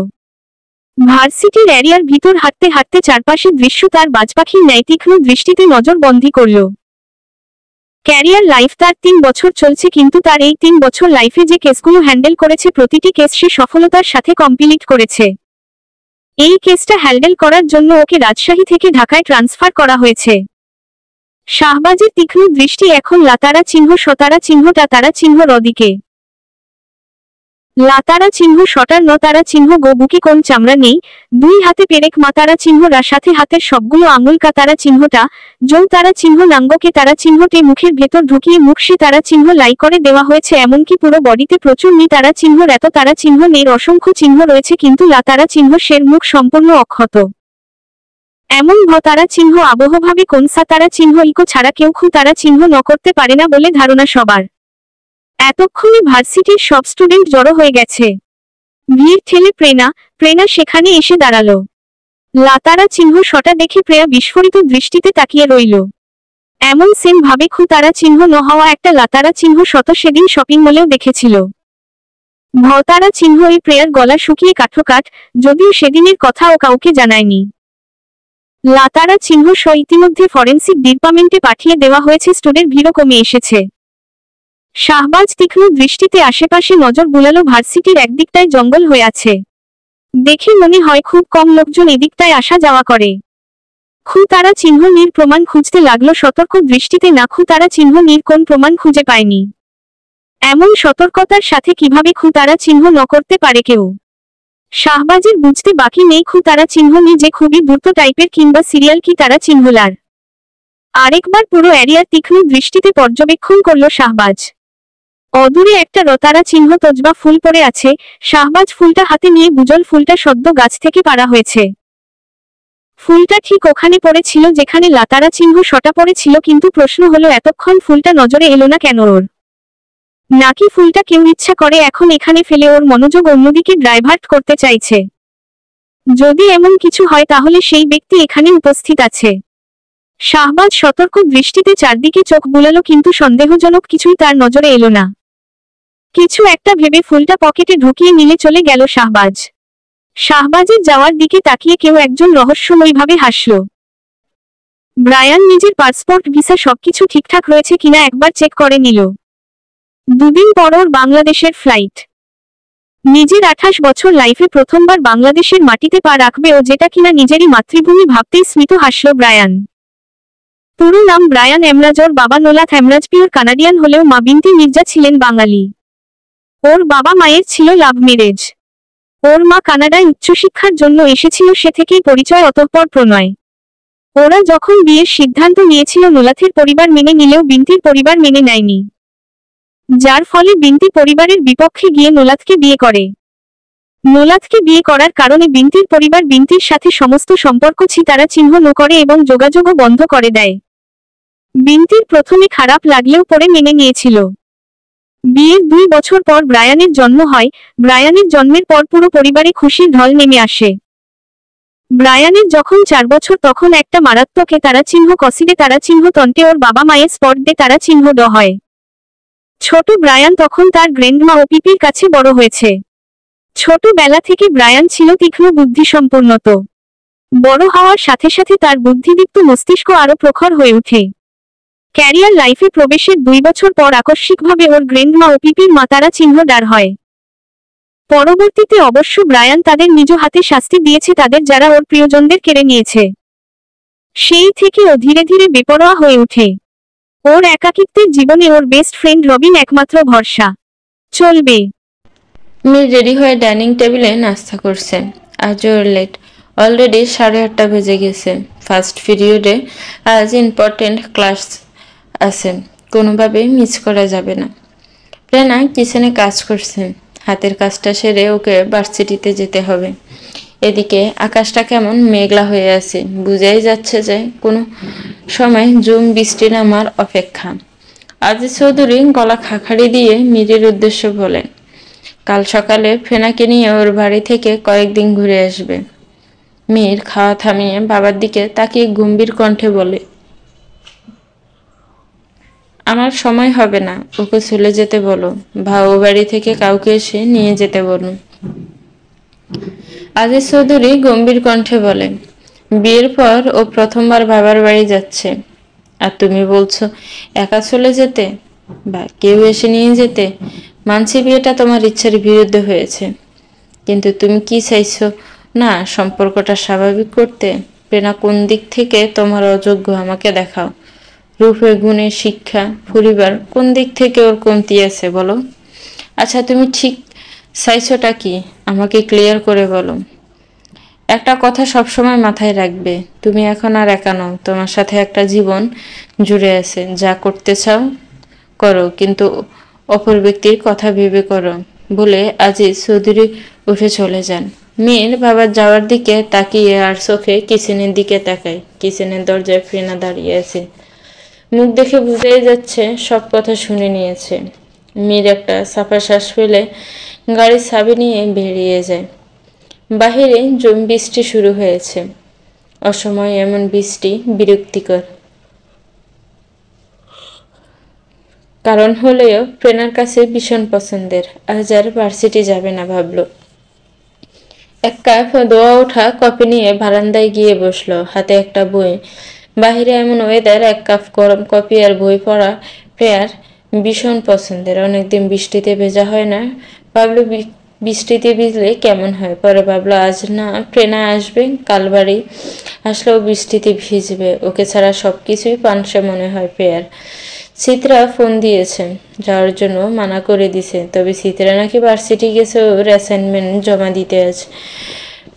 প্রেয়া আজ কেউ ভার্সিটি আসেনি, চিত্রা নিজেও আসতো না অ্যাসাইনমেন্টে জমা দেওয়ার ডেট না থাকলে। ক্লাস শেষে চিত্রা সিঁড়ি দিয়ে নামছিল, সামনে জেনি এসে পথরোধ করে দাঁড়ালো। সেদিনের ছেলে মেয়েগুলো সবগুলো এখানে আছে, শুধু ইভান ও রাফি নেই। জেনি কোনো কথা না বলে চিত্রার হাত ধরে টানতে টানতে সামনে এগিয়ে চলল। কোথায় নিয়ে যাচ্ছ আমাকে? চুপচাপ আমার সাথে চলো, গেলেই দেখতে পাবে। চিত্রা কোনো ঝামেলা করলো না। কিছুক্ষণ পর ওরা পার্কিং এরিয়ায় এসে থামলো। কালো রঙের অডি ব্যান্ডের কারের ওপর গর্বের সহিত বসে থাকা যুবকটির উদ্দেশ্য বলল, নিয়ে এসেছি জুবান। জুবান লাফিয়ে গাড়ির উপর থেকে নেমে চিত্রার সামনে এসে দাঁড়িয়ে ওকে পা থেকে মাথা অবধি ভালো করে পর্যবেক্ষণ করলো। মেয়েটা একটা হলুদ লং কামিজের সাথে একটা কালো জিন্স পরে আছে, ফিট অবধি কাটা চুলগুলো ছাড়া, তবে বেশ কিছু চুল এলোমেলো হয়ে মুখে ছড়িয়ে ছিটিয়ে পড়ে আছে। বড় বড় পাপড়িযুক্ত চোখ দিয়ে বিরক্তির আভাস ফুটে উঠছে। রক্ত জবার মতো লাল দুটো ঠোঁট হালকা বাঁকা হয়ে আছে, নাকে কপালে বিন্দু বিন্দু উজ্জ্বল মুক্তদানা। মুখ দেখে তো একদম সাদাসিধে লাগছে। মেয়েটা ওকে চড় মেরেছে? জেনির দিকে বিস্ময় নিয়ে তাকিয়ে বলল, আর ইউ শিওর জেনি এই মেয়েটা তোকে চড় মেরেছে? জেনি নিজের গালে হাত বুলিয়ে বলে, 100% শিওর এটাই সেই মেয়ে। চিত্রা বিরক্ত গলায় বলে, আমাকে এখানে কেন ডাকা হয়েছে?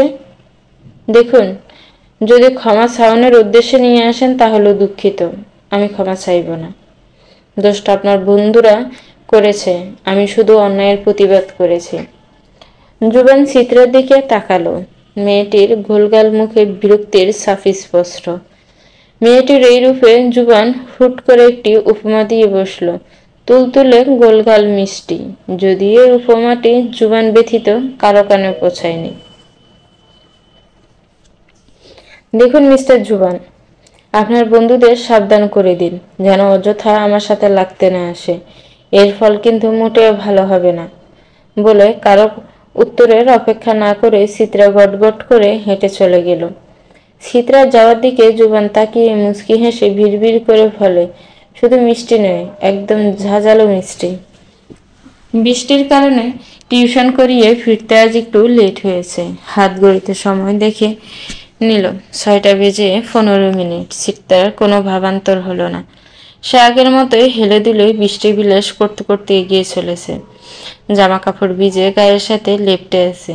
এই রাস্তাটা একটু নির্জন। একটু নয়, বেশ অনেকটাই নির্জন। চিত্রা হঠাৎ খেয়াল করলো কেউ তার পিছু করছে। তৎক্ষণাৎ পেছনে ফিরে তাকালো চিত্রা। ওর থেকে হাত 10 দূরে একদল বখাটে দাঁড়িয়ে, তারা চিত্রাকে বিশ্রী ইঙ্গিত করছে। চট করে মেজাজ গরম হয়ে গেল ওর। এখানে বখাটের সংখ্যায় 3 জন। এদের চেনে সে, রিফাত, মারুফ আর রিয়াজ। ওরা সবসময় এখানেই বসে নেশা করে আর পথচারী মেয়েদের বিরক্ত করে। এই ভোর সন্ধ্যায় নির্জন রাস্তায় চিত্রা কোনো ঝামেলায় জড়াতে চাইছে না, তাই চুপচাপ হাঁটা শুরু করেছে।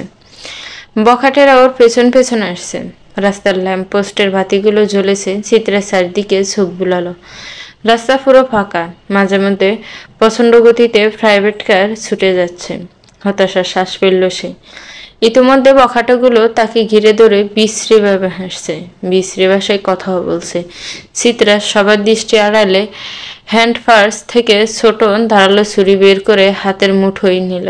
ওদের মধ্যে থেকে একজন এগিয়ে এসে চিত্রার ভেজা শরীরের দিকে লোভাতুর দৃষ্টিতে তাকালো। চিত্রার গায়ে স্পর্শ করতে গেলে চিত্রা ছেলেটার গালে বেশ কয়েকবার ছুরিটা চালিয়ে দিল। সঙ্গে সঙ্গে ফিনকি দিয়ে রক্ত পড়া শুরু করলো। রিফাত চিৎকার করে হাত দিয়ে গাল চেপে ধরে পিছিয়ে গেল। বৃষ্টির পানি মিশ্রিত রক্তে রিফাতের অফ হোয়াইট শার্টের উপর অংশ লাল হয়ে গেছে। রিয়া চিত্রাকে ভয়ঙ্কর বিশ্রী একটা গালি দিয়ে বলল, এই মারুফ, ধর মাগিরে। মারুফ আর রিয়াজ ক্ষিপ্ত গতিতে চিত্রার দিকে এগিয়ে এলো। চিত্রাকে একটু বিস্মিত দেখালো না। মারুফ নামের ছেলেটা দূরে চিত্রার কাছাকাছি আসতে চিত্রা মারুফের 2 পায়ের মাঝখানে সারা শরীরে সর্বশক্তি দিয়ে লাথি দিল। মারুফ ওখানে সর্বক্রান্ত নোংরা পানিতে বসে পড়ল। যন্ত্রণায় ওর মুখ নীল হয়ে গেছে। চিত্রা ওর দিকে তাকিয়েছিল। এই সুযোগে রিয়াজ পেছন থেকে জাপটে ধরেছে চিত্রাকে। চিত্রা কি করবে ভাবতে ভাবতেই পায়ের দিকে নজর গেল। ভাগ্যিস আজ হিল পরে বেরিয়েছে। স্মিথ সেই হিল দিয়ে রিয়াজের পায়ে আঘাত করলো। সে কিছুক্ষণের জন্য চিত্রাকে ছেড়ে সরে দাঁড়ালো। রিয়াজ এই সুযোগে রিয়াজের 2 হাতের তালুতে এবার এবড়ে থেবড়ে ভাবে ধারালো ছুরি দিয়ে আঘাত করলো। হাতের তালু কেটে যাওয়ায় হাত ব্যবহার করতে পারছে না রিয়াজ। প্রথম থেকে এই ছেলেগুলোকে শিক্ষা দিতে চাইছিল চিত্রা। এলাকার নতুন বলে কোনো ঝামেলা জড়াতে চায়নি সে। তবে এবার আর এদেরকে ছেড়ে দেওয়া যাবে না। চিত্রার মাথায় রক্ত উঠে গেল। আশেপাশে খুঁজে মাঝারি আকারের একটা মোটা লাঠি ফেল সে। এটা দিয়ে বখাটাদের ফিটিয়ে ফিটিয়ে চিৎকার করে বলতে লাগলো, জানোয়ারের দল, মেয়ে দেখলে ঝাঁপিয়ে পড়তে ইচ্ছে হয়। মেয়েদের দেহ কি তোদের ভোগের বস্তু? 2 মিনিটের মজার জন্য একটা মেয়ের পুরো জীবনটাই নষ্ট করে দিস তোরা। তোদের মতো জানোয়ারদের বেঁচে থাকার কোনো অধিকার নেই। শরীরের এত জ্বালা থাকলে পতিতালয়ে যা। নিরীহ মেয়েদের জীবন নষ্ট করে কি আনন্দ পাস তোরা? তোদের নিজেদের ঘরেও তো মা বোন আছে, তাদের সাথে এমন হলে কি করবি? ইভান কাজ শেষ করে বাড়ি ফিরছিল, কিন্তু রাস্তায় এমন একটা দৃশ্য দেখে হতভম্ব হয়ে গাড়ি ব্রেক করলো সে। বৃষ্টির মধ্যে একটা মেয়ে পাগলের মতো কয়েকটা ছেলেকে ফেটাচ্ছে আর চিৎকার করছে। ইভান ছাতা খুলে তাড়াতাড়ি গাড়ি থেকে বেরিয়ে দৌড়ে গিয়ে এসে চিত্রাকে দেখে থমকে দাঁড়ালো। চিত্রার বলা কথাগুলো মনোযোগ দিয়ে শোনার চেষ্টা করলো ইভান। চিত্রা চিকন গলায় চিৎকার করে বলছে, মেয়ে দেখলে নিজেদের কন্ট্রোল করতে পারিস না, তাই না? যে মেশিন তোরা নিয়ন্ত্রণ করতে পারিস না, সে মেশিন রাখার কি দরকার?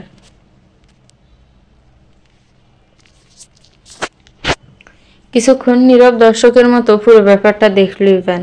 দেশের প্রতিটা মেয়ে যদি এভাবে আত্মরক্ষা করতে পারত, তাহলে দেশের ধর্ষণ, ইপটিজিং, যৌন হয়রানির মতো জঘন্য সমস্যাগুলো অনেকাংশেই কমে যেত। একাডেমিক শিক্ষার পাশাপাশি আত্মরক্ষার ট্রেনিং নিশ্চিত করা ও কঠোর আইন প্রয়োগের সম্মিলিত প্রচেষ্টায় হয়তো এই ধরনের জঘন্যতম অপরাধ নির্মূল করা যেত। অবস্থা বেগতিক দেখে চিত্রার কাছে এগিয়ে গেলে ইভান চিত্রাকে থামানোর চেষ্টা করলো, কিন্তু ইভানের কথা চিত্রার কান পর্যন্ত পৌঁছাচ্ছে বলে মনে হয় না। ইভান এগিয়ে গিয়ে চিত্রার পেছনে দাঁড়ায়। আচমকা চিত্রার পেছনে ঘুরে ইভানের উপর আক্রমণ করে। ইভান সরে গিয়ে লাঠির আঘাত থেকে বেঁচে যায় এবং শক্ত করে লাঠিটি চেপে ধরে। চিত্রা এখনই চিৎকার করছে আর লাঠিটা চালানোর চেষ্টা করছে। ইভান চিত্রার হাত থেকে লাঠি নিয়ে দূরে ছুঁড়ে ফেলে ইভান বুঝলো চিত্রা এখন হিতাহিত জ্ঞান শূন্য হয়ে উঠেছে। নিজের আত্মরক্ষা কৌশলগুলো একের পর এক ইভানের উপর প্রয়োগ করছে সে। ইভান বুদ্ধিমত্তার সাথে সেগুলো থেকে নিজেকে রক্ষা করছে। চিত্রাকে শান্ত করার কোনো উপায় না পেয়ে ইভান চিত্রার দুহাত ধরে তাকে নিজের সাথে মিশিয়ে নিল। ঝুম বৃষ্টির ফোঁটায় দুজনেই ভিজে চুপে। চিত্রার শরীর ধীরে ধীরে ঠান্ডা হয়ে যাচ্ছে। ইভান তখনও শক্ত করে জড়িয়ে রেখেছে চিত্রাকে। ইভান শান্ত শীতল কণ্ঠে বলল, কি করছিল রক্তজবা? আর একটু হলে ওদের মেরেই ফেলছিলে। এত মাথা গরম হলে চলে? পাগল মেয়ে, ওদের শাস্তির জন্য তো দেশের আইন আছে। চিত্রা ইভানের বুকের সাথে মিশে রয়েছে, বিড় করে বলছে, মেরে ফেলবো ওদের সবাইকে, আমি মেরে ফেলবো জানোয়ারের দল।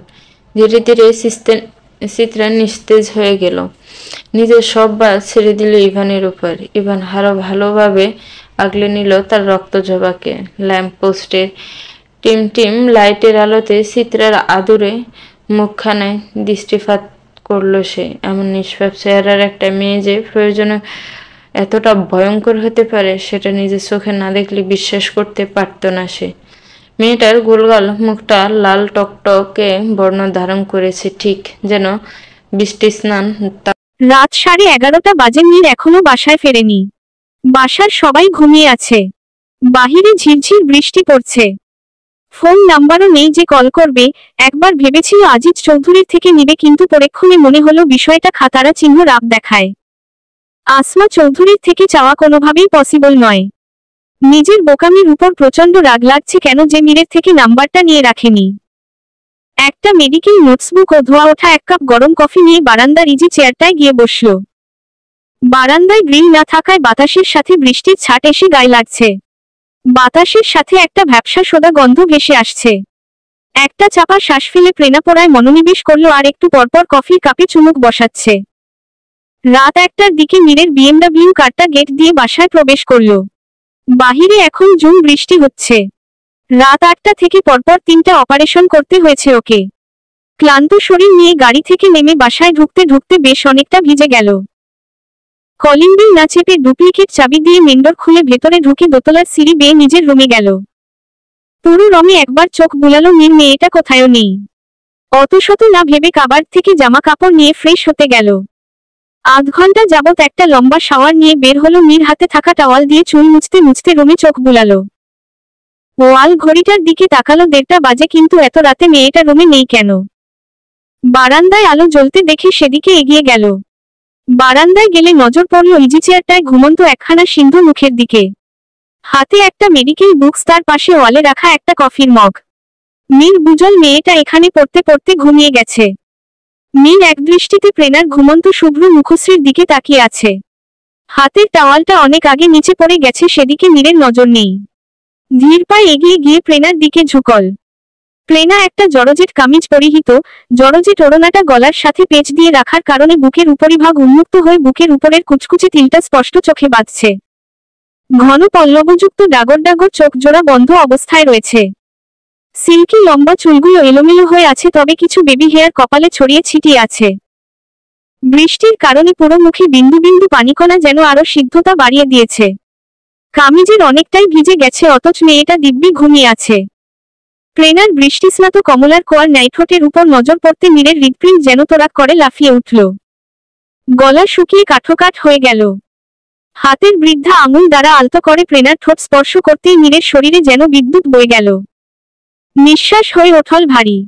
নিজের অজান্তে শুষ্ক ঠোঁটজোড়া একবার জিভ দ্বারা ভিজিয়ে নিল। ধীরে ধীরে মীরে হাতের স্পর্শ নেমে এলো প্রেরণার উন্মুক্ত বুকের তিলটায়। মীরের এমন নেতারা চিহ্ন সা জড়ানো স্পর্শে ঘুমের মধ্যেই কেঁপে উঠে প্রেরণা। মীর সরে আসে না, তিলটা ওকে নেতারা চিহ্ন সার মতো টানছে, সাথে প্রেরণার শরীর থেকে ভেসে আসা তীব্র জুঁই ফুলের সুবাস। মীর আর এক মুহূর্ত অপেক্ষা করল না, নিজের উষ্ণ ঠোঁট বসিয়ে দিলে তিলটার উপর। উহু শুধু একবার নয়, পরপর কয়েকবার নিজের ঠোঁটের মিষ্টি স্পর্শ দিয়ে তবেই ক্ষান্ত হল মীর। প্রেরণার ঘুম ততক্ষণে ছুটে পালিয়েছে। তোড়াক করে চোখ খুলতে মীরের নেতারা চিহ্ন সা জড়ানো চোখের সাথে দৃষ্টি মিলে গেল। মীরের এমন দৃষ্টিতে প্রেরণা কেঁপে ওঠে। মীর এখনো ওর দিকে ঝুঁকে আছে। মীর ওর এত কাছে ভাবতেই মেরুদণ্ড বেয়ে শীতল স্রোত বয়ে গেল। হৃদপিণ্ড তুমুল গতিতে লাফাচ্ছে, যেন যে কোন সময় ব্লাতারা চিহ্নষ্ট করার অপেক্ষা। প্রেনা আর চোখ মীরের দিকে তাকালো। কালো ট্রাউজারের সাথে হোয়াইট টি শার্টে মারাত্মক সুদর্শন লাগছে। হালকা ভেজা চুল দেখে বুজল শাওয়ার নিয়েছে হয়তো। ঘন ঘন শ্বাস নিয়ে কাপা কাপা কণ্ঠে বলে, কখন এলেন? মীরের কোন হুঁশ নেই, তার নেই তারা চিহ্ন শাক্ত দৃষ্টি এখনো প্রেনাতে আবদ্ধ। মীরের সাড়া না পেয়ে আলতো হাতে মীরকে ধাক্কা দিয়ে বলল, কি হয়েছে আপনার? এমন করছেন কেন? প্রেনার ধাক্কায় মীরের হুঁশ ফিরতেই ছিটকে সরে আছে। কি করছিল এসব সে? কি হয়েছিল ওর? ভাবতেই এক হাতে মাথার চুলগুলো মুষ্টিবদ্ধ করল। আচ্ছা, মেয়েটা আবার কিছু বুঝে ফেলেনি তো? আর চোখ প্রেনার দিকে তাকিয়ে দেখল প্রেনা মাথা নিচু করে বসে আছে। মীর জোরে জোরে কয়েকটা শ্বাস টানে। নিঃশ্বাস এখনো অস্বাভাবিক গতিতে চলছে। কোনো রকমে নিজেকে ধাতস্থ করে গম্ভীর কণ্ঠে শুধায়, খিদে পেয়েছে। প্রেনা মাথা নিচু করে বলে, ফ্রেশ হয়ে আসুন, টেবিলে খাবার দিচ্ছি। প্রেনা চলে যেতে মীর বড় বড় শ্বাস নিয়ে কোন রকমে নিজেকে শান্ত করে। মেয়েটা যে মারাত্মক রূপবতী অস্বীকার করার জন্যেই, উহু শুধু রূপবতী নয়, যাকে বলে ঘোর লাগানো রূপের অধিকারী। সকালে চা বানাতে গিয়ে দেখল চা পাতা শেষ। তিয়াস এখনো ঘুমোচ্ছে, মাত্র 7টা বাজে, ভার্সিটি আরম্ভ হতে এখনো 3 ঘন্টার মতো বাকি। তিয়াসকে ডেকে ভেতর থেকে দরজা লক করতে বলে মাথায় ওড়নাটা পেঁচিয়ে নিচে নেমে সামনের দোকান থেকে চা পাতা কিনে বাসায় উদ্দেশ্য হাঁটতে লাগলো। গতকাল জ্ঞান ফেরার পর নিজেকে ইভানের গাড়িতে আবিষ্কার করে। ইভানের গাড়িতে সে কি করছিল? মস্তিষ্কে হালকা চাপ প্রয়োগ করতে মনে পড়ল যখন জ্ঞান হারিয়ে ঢলে পড়েছিল ইভান তখন ওকে আগলে নিয়েছে। আচ্ছা, ওর অজ্ঞান হওয়ার সুযোগ নিয়ে ইভান আবার কিছু করেনি তো? জামা কাপড় ভালো করে চেক করে নিয়ে স্বস্তির নিঃশ্বাস ফেলে। না, ছেলেটাকে যতটা খারাপ ভেবেছিল অতটাও নয়, তবে সুযোগ নেয়নি তো কি হয়েছে, সুযোগ নিবে না এমনটাও নয়। ঘন ঘন শ্বাস ফেলেছি, তারা চিহ্ন উৎকার করে বলে, গাড়ি থামান, এক্ষুনি আমি নামবো। কি বলছো? এই বৃষ্টির মধ্যে তুমি একা কিভাবে যাবে? আমাকে ঠিকানা বলো, আমি পৌঁছে দিচ্ছি। কোন প্রয়োজন নেই, গাড়ি থামান বলছি, নয়তো খুব খাতারা চিহ্ন রাপ হয়ে যাবে।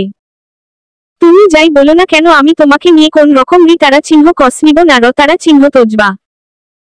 চিত্রা, বুজল, এভাবে কাজ হবে না।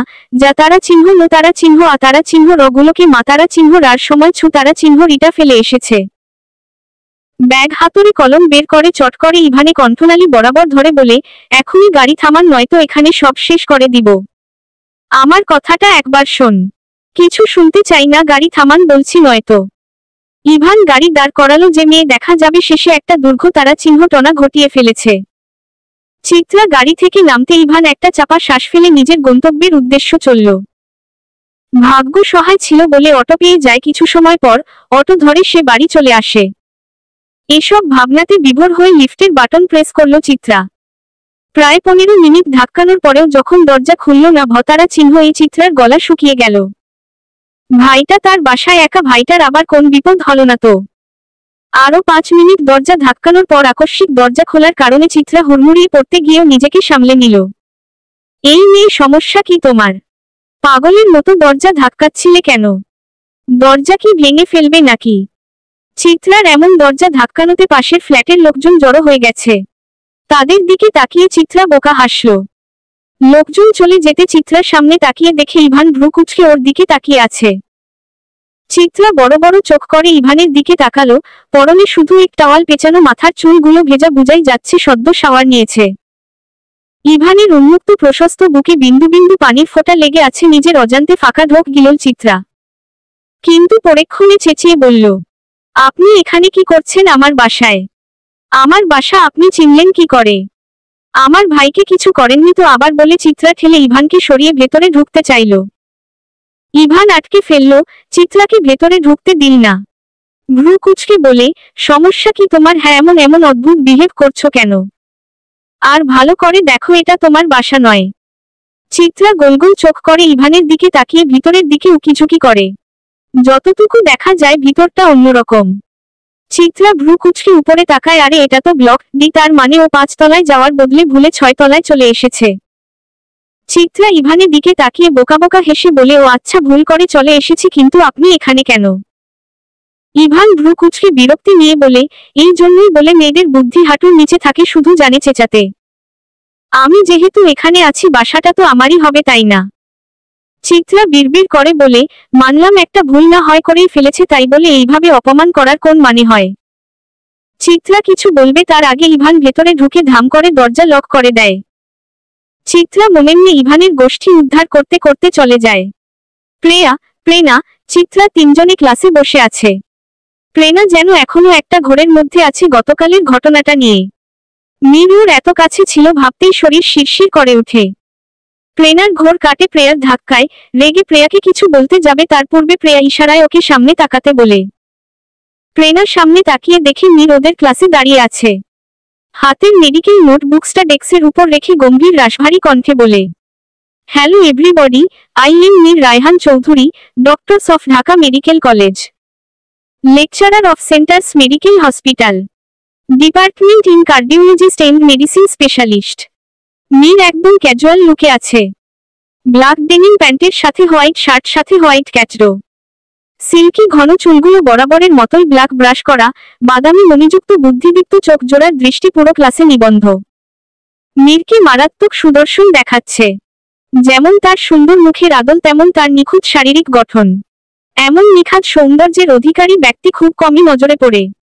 ক্লাসের প্রথম দিন হওয়ার মীর সব স্টুডেন্টের সাথে পরিচয় পর্ব সেরে নেয়। প্রেনার সম্মুখে দাঁড়াতে থমকে যায়, কিন্তু পাশের জনের দিকে নজর পড়তে বুঝতে পারে এরা দুজনে যমজ। মীর প্রথমে বেশ অবাক হলেও নিজেকে সামলে নেয়। প্রেনার বোন আছে সেটা ওর জানা আছে, কিন্তু এরা দুজন যে যমজ এটা ওর অজানা। পরিচয় হওয়ার পাশাপাশি মীর ওদের দুজনকে আলাদা করার সিম্পটম খুঁজতে থাকে। অবশেষে সফল হতেই মুচকি হাসে। পরিচয় পর্ব শেষ হতেই মীর নিজের ক্লাসে মনোযোগী হয়। প্রেনা আর চোখে একবার মীরের দিকে তাকিয়ে ক্লাসের সবাই দিকে নজর বুলায়। ছেলে মেয়ে সবাই হা করে মীরের দিকে তাকিয়ে আছে।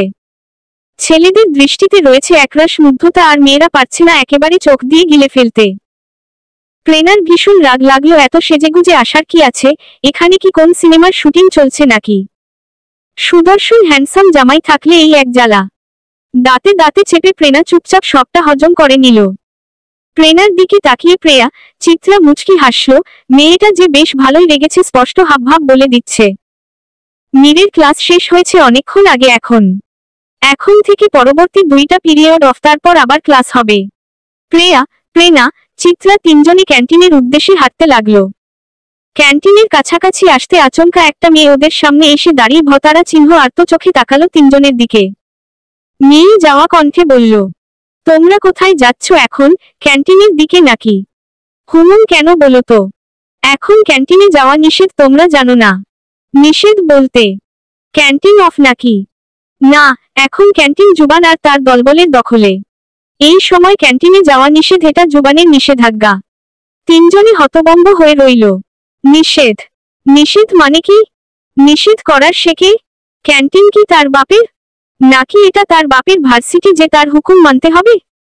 বলা যেতে পারে এটা তার বাপের ভার্সিটি। তাছাড়া সে ছাত্র রাজনীতিতে জড়িত, তাই না চাইতেও সবাই তার কথা মেনে চলে। জুবানের সাথে ঝামেলায় জড়াতে যেও না। সে ভীষণ সাংঘা, তারা চিহ্নতিক লোক। চিত্রা মেয়েটাকে ভালো করে লক্ষ্য করল। জুবানের নাম বলার সময় কেঁপে কেঁপে উঠছে মেয়েটা। ভতারা চিহ্ন এই নয় ভালো লাগায়। চেহারায় কেমন আলোর ঝলকানি ফুটে উঠেছে। মেয়েটার গোলাপি আভা ছড়ানো গালের দিকে তাকিয়ে নীরবে হাসল চিত্রা। মেয়েটার হাত ধরে বলল, আমার সামনে তোমাদের জুবানের রাজনীতি চলবে না। মেয়ে, চিন্তা কারো না, কিছু হবে না বলে প্রেয়াকে নিয়ে ক্যান্টিনে চলে গেল চিত্রা। মেয়েটা ওখানে ওদের যাওয়ার পানে তাকিয়ে হতভম্ব হয়ে দাঁড়িয়ে রইল। চিত্রা প্রেয়ার মুখের দিকে তাকালো। দুইজনের মুখে অবাকের রেশ। প্রেয়া অবাক হওয়া গলায় বলে, এই জুবানটা আবার কোথা থেকে টপকালো? চিত্রা ফোঁস করে একটা শ্বাস ছাড়ে। দুজনের অবাক হওয়াটাই স্বাভাবিক, ওরা তো আর জুবানকে চেনে না। চিত্রা নিরুদ্বেগ গলায় বলে, গেলেই দেখতে পাবি। পুরো ক্যান্টিন ফাঁকা। জুবান তার বন্ধুদের নিয়ে মাঝের দিকের একটা টেবিলে বসে আড্ডা দিচ্ছে। একটু পর পরই উচ্চ স্বরে হাসিতে ফেটে পড়ছে তারা। টেবিলে নানান রকমের নাস্তা সাজানো। চিত্রা চারদিকে একবার চোখ বুলিয়ে ক্যান্টিনের মামার সামনে দাঁড়ালো। 500 টাকার কচকচে নোটটা বাড়িয়ে দিয়ে স্বাভাবিক গলায় বলল, 3টা কফি আর 3 প্লেট পাস্তা দিন তো মামা। চিত্রার কণ্ঠস্বর শুনে তার দিকে 6 জোড়া চোখ বিস্ময় নিয়ে তাকালো। নিষেধাজ্ঞা ভেঙে ক্যান্টিনে প্রবেশ করায় ক্ষেপে গেল জুবানের বন্ধুরা। জুবান বন্ধুদের হাতের ইশারায় থামতে বলল। তিনজনে যখন পাশের খালি একটা টেবিলে গিয়ে বসল তখন জুবানের বন্ধু মাফি বলে উঠল, হেই হ তারা চিহ্নটি, তোমাদের দেখে ওয়েদার হ তারা চিহ্নট হয়ে গেছে, একটু ঠান্ডা করে যাও বেবি। উপস্থিত সবাই হেসে উঠল। তিনজনে শীতল দৃষ্টিতে তাকানোর পর সবাই চুপ হয়ে গেল। ক্যান্টিনের ছেলেটা ধোয়া ওঠা গরম কফি আর পাস্তা এনে টেবিলে রেখে চুপচাপ এক কোণে দাঁড়িয়ে রইল। ক্যান্টিনে এখন পিনপতন নীরবতা। ধীর গতিতে জুবানদের টেবিলের দিকে এগিয়ে এলো চিত্রা। টেবিলের সামনে দাঁড়িয়ে শীতল গলায় বলল, এই কথাটা কে বলেছে? মাফি চেয়ার ছেড়ে উঠে চিত্রার সামনে দাঁড়ালো। শয়তানি হেসে বলল, আমি বলেছি জান। মাফির সাথে সাথে সবাই হেসে উঠল। চিত্রাকে নীরব থাকতে দেখে সাহস পেল মাফি। চিত্রার খুব কাছাকাছি এসে কোমরের দিকে তাকিয়ে বলল, ফিগারটা তো জোসস বানিয়েছো বেবি। কথা শেষ করেই আলতো হাতে চিত্রার কোমর ছুঁয়ে দিল মাফি। চিত্রা তড়িৎ গতিতে মাফির হাত চেপে ধরে গরম কফির কাপে চুবিয়ে দিল ততক্ষণাৎ। মাফি তারা চিহ্ন উৎকার করে উঠল। চিত্রা টেবিলে থাকা আরেকটা কাপ তুলে নিয়ে মাফির মুখে তারা চিহ্ন রে মারল। তারা চিহ্ন নয়তনায় তারা চিহ্ন উৎকার করতে থাকলো মাফি। হাত ছাড়াতে চেয়েও পারল না, পাস্তার প্লেটটা হাতে নিয়ে মাথায় ঢেলে দিল মাফির। ঘটনার আকস্মিকতায় হতভম্ব হয়ে গেল সবাই। সবাই বিস্ফোরিত দৃষ্টিতে চিত্রার দিকে তাকিয়ে আছে। চিত্রা যে এমন কিছু করবে তা ভাবতেও পারেনি কেউ। জুবান চেয়ার ছেড়ে উঠে দাঁড়ালো। চিত্রার সামনে এসে দাঁড়াতেই চিত্রা মাফিকে ধাক্কা দিয়ে সরিয়ে জুবানের দিকে এগিয়ে এলো। জুবানের কলার চেপে ধরে আঙ্গুল তুলে শাসিয়ে বলল, আপনার বন্ধুদের সামলান জুবান। মেয়েদের সম্মান দেওয়া যদি পরিবার না শেখায় তাহলে আমার কাছে আসবেন, আমি খুব ভালো করেই শিখিয়ে দেব। আর আপনাকে লাস্ট তারা চিহ্ন আর্নিং আপনি আর আপনার বন্ধুরা শুধু শুধু আমার সাথে লাগতে আসবেন না। চিত্রা একবার সবার দিকে নজর বুলালো। ইভান আর রাফি দুইজনেই অনুপস্থিত। চিত্রা এতদিনে যতটুকু বুঝেছে ইভান, রাফি এরা এই দলেরই সদস্য। চিত্রা জুবানের কলার ছেড়ে হনহন করে বেরিয়ে গেল। প্রেয়া এতক্ষণ চুপচাপ দাঁড়িয়ে সবটা দেখছিল। ঘটনা কি ঘটল সবটা ওদের মাথার ওপর দিয়ে গেল। তবে এটুকু বেশ বুঝতে পারছে জুবান নামের ছেলেটাকে হয়তো আগে থেকেই চিনে চিত্রা। ফোঁস করে একটা শ্বাস ফেলে ওরাও ক্যান্টিন থেকে বেরিয়ে গেল। জুবান ওদের যাওয়ার দিকে তাকিয়ে থেকে মুচকি হাসল। চিত্রার কথা এখনো মাথায় ঘুরছে ওর। তার ঝাঝালো গোলগাল মিষ্টির বেশ ভালোই ঝাঁঝ আছে। মেয়েটার প্রতি বারবার ইমপ্রেস হচ্ছে জুবান। জুবানকে চুপ করে দাঁড়িয়ে থাকতে দেখেছি তারা চিহ্ন উৎকার করে উঠল মাফি। তুই ওই মেয়েটাকে যেতে দিলি জুবান? ওকে কিছু বললি না কেন? তোকে দেখে আমি অবাক হচ্ছি। তোর সামনে ওই মেয়েটা আমার উপর একটা করলো আর তুই বসে বসে মজা দেখলি। জেনি এগিয়ে এসে মাফির কাঁধে হাত রাখল। ছাড় তো মাফি, জুবান ওই মেয়েকে কিছুই বলবে না। আগেরবার আমাকে তারা চিহ্ন রমে তারা চিহ্ন রেছি মেয়েটা তখনও জুবান কিছু বলেনি। আমার কি মনে হয় জানিস? আমার মনে হয় জুবান মেয়েটার প্রেমে পড়েছে। রিয়া তাচ্ছিল্য করে বলল, ও আবার কারো প্রেমে পড়েছে? হাসালি আমায়। ওর প্রেম ওই বেড পর্যন্তই। একবার বেডে নিতে পারলেই তারা চিহ্ন রে ফেলে দিবে দেখিস। রিয়ার কথা একটু রাগ হলো না জুবানের। সেই গা দুলিয়ে হাসল। মাথার সিল্কি চুলে আঙুল চালিয়ে বলল, আমি কাউকে ফোর্স করি না। ওরা নিজ ইচ্ছায় এই জুবান ইমজাতের বেডে আসে।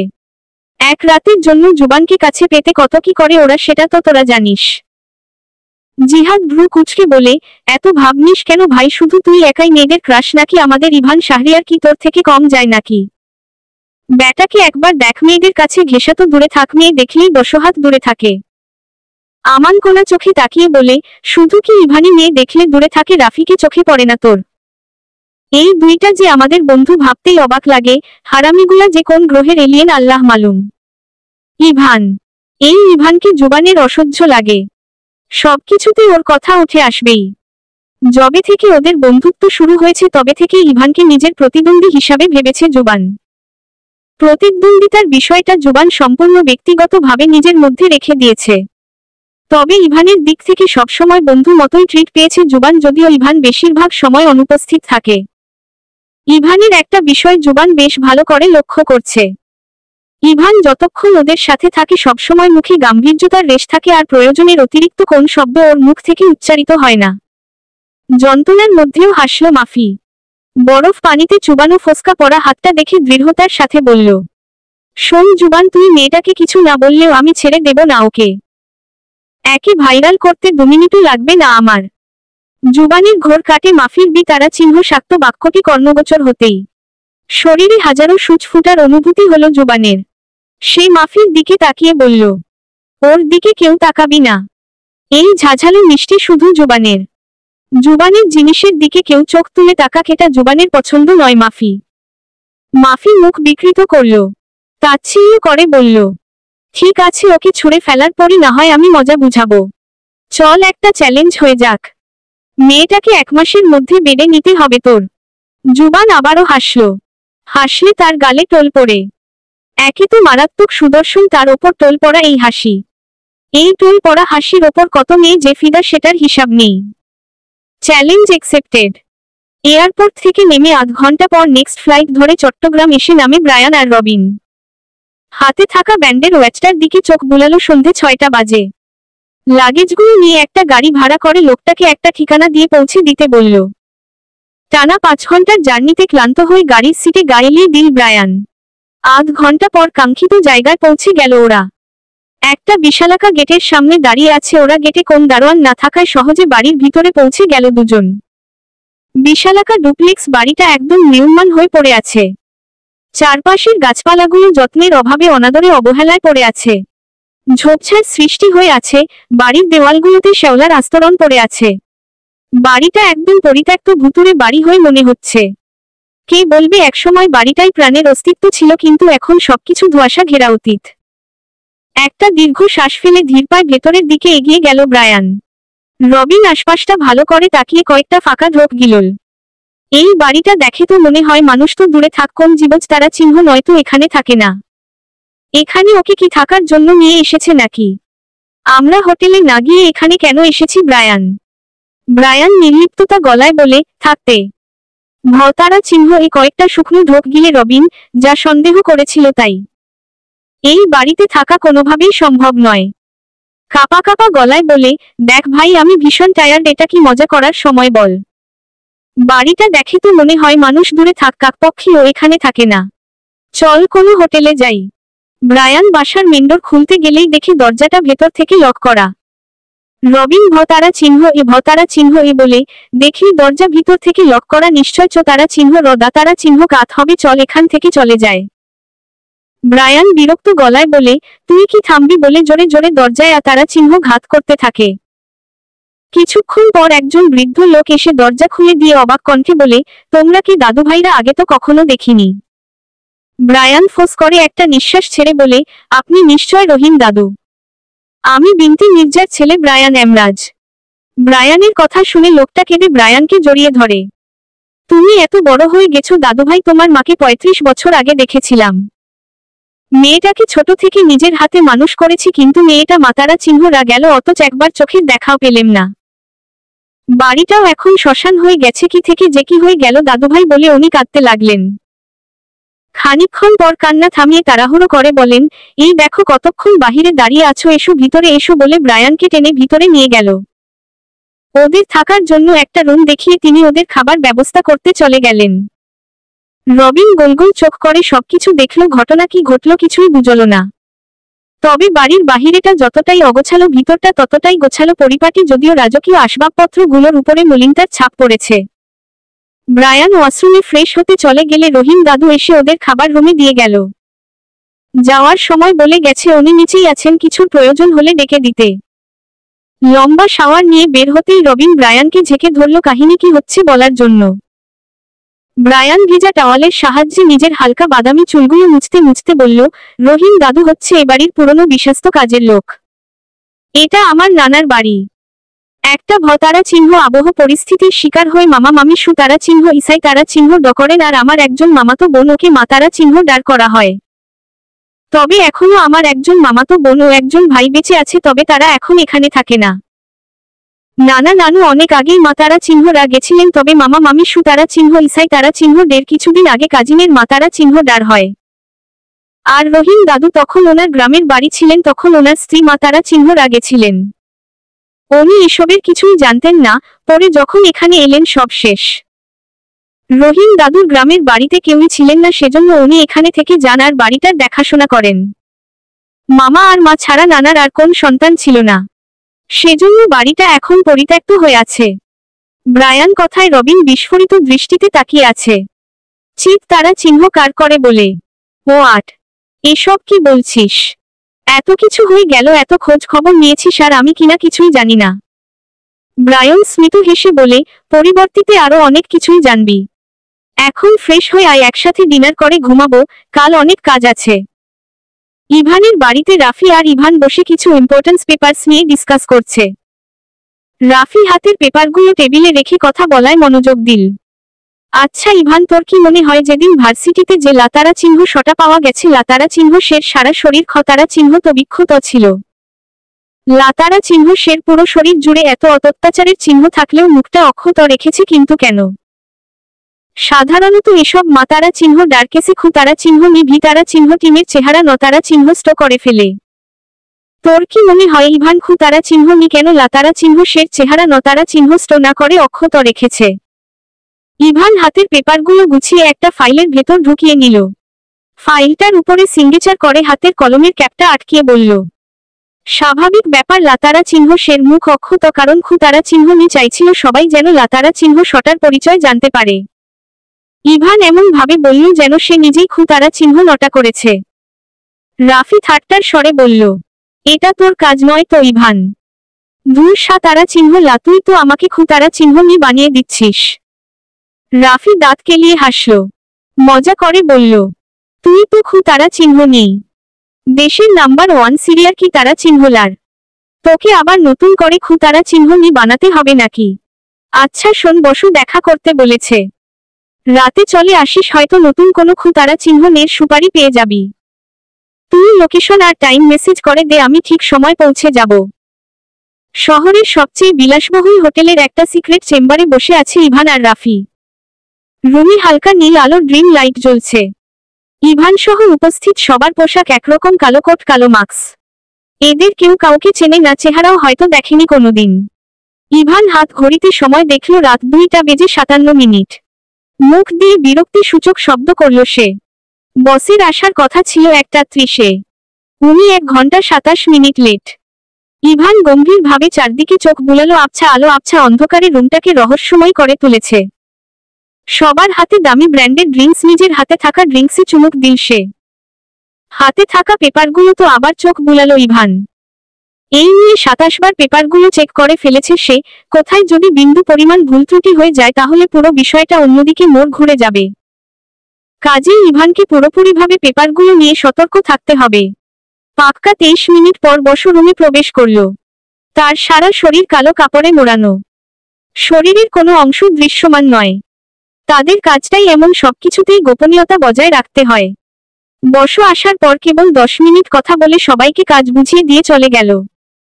সকালে 9টার নাগাদ ফ্রেশ হয়ে রবিনকে নিয়ে বাহিরে বেরিয়ে পড়ল ব্রায়ান। একটা গাড়ি ডেকে কার সেলিং মার্কেট যেতে বলল। রবিন গোলগোল চোখ করে বলে, ওখানে গিয়ে তোর কি কাজ শুনি? গেলেই দেখতে পাবি বলে ব্রায়ান ফোনে কল করাই মনোযোগ দিল। ঘন্টা খানিক পর ওরা মার্কেটে এসে পৌঁছায়। একটা কালো রঙের মার্সিডিজ গাড়ি পছন্দ হয় ব্রায়ানের। বিল পে করার জন্য এগিয়ে যায় দুজন। কিরে, তুই কি সত্যি সত্যি গাড়ি কিনছিস নাকি? কই, আমাকে তো একবারও বলিসনি। এতে বলার কি আছে, সাথে করে তো নিয়ে এলাম তোকে, আর আমি বিডিতে বেশ কয়েক মাস থাকবো, তাহলে গাড়ি তো লাগবেই বল।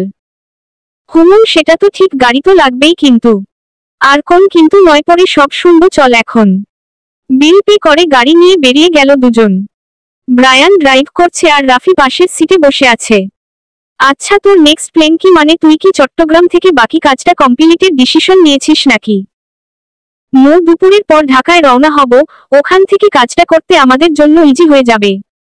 হোটেল বুক করেছিস তো নাকি বুক করব? প্রয়োজন নেই, থাকার জন্য ফ্ল্যাট নিয়ে নিয়েছি। ও মাই গড, তুই কয়েক মাস থাকার জন্য বিডিতে এসেছিস, এর জন্য ফ্ল্যাট গাড়ি সব কিনে ফেলেছিস? তোর কি মনে হয় ব্রায়ান অ্যামাজনের বাড়ি গাড়ির উপর ডিপেন্ড করে চলবে?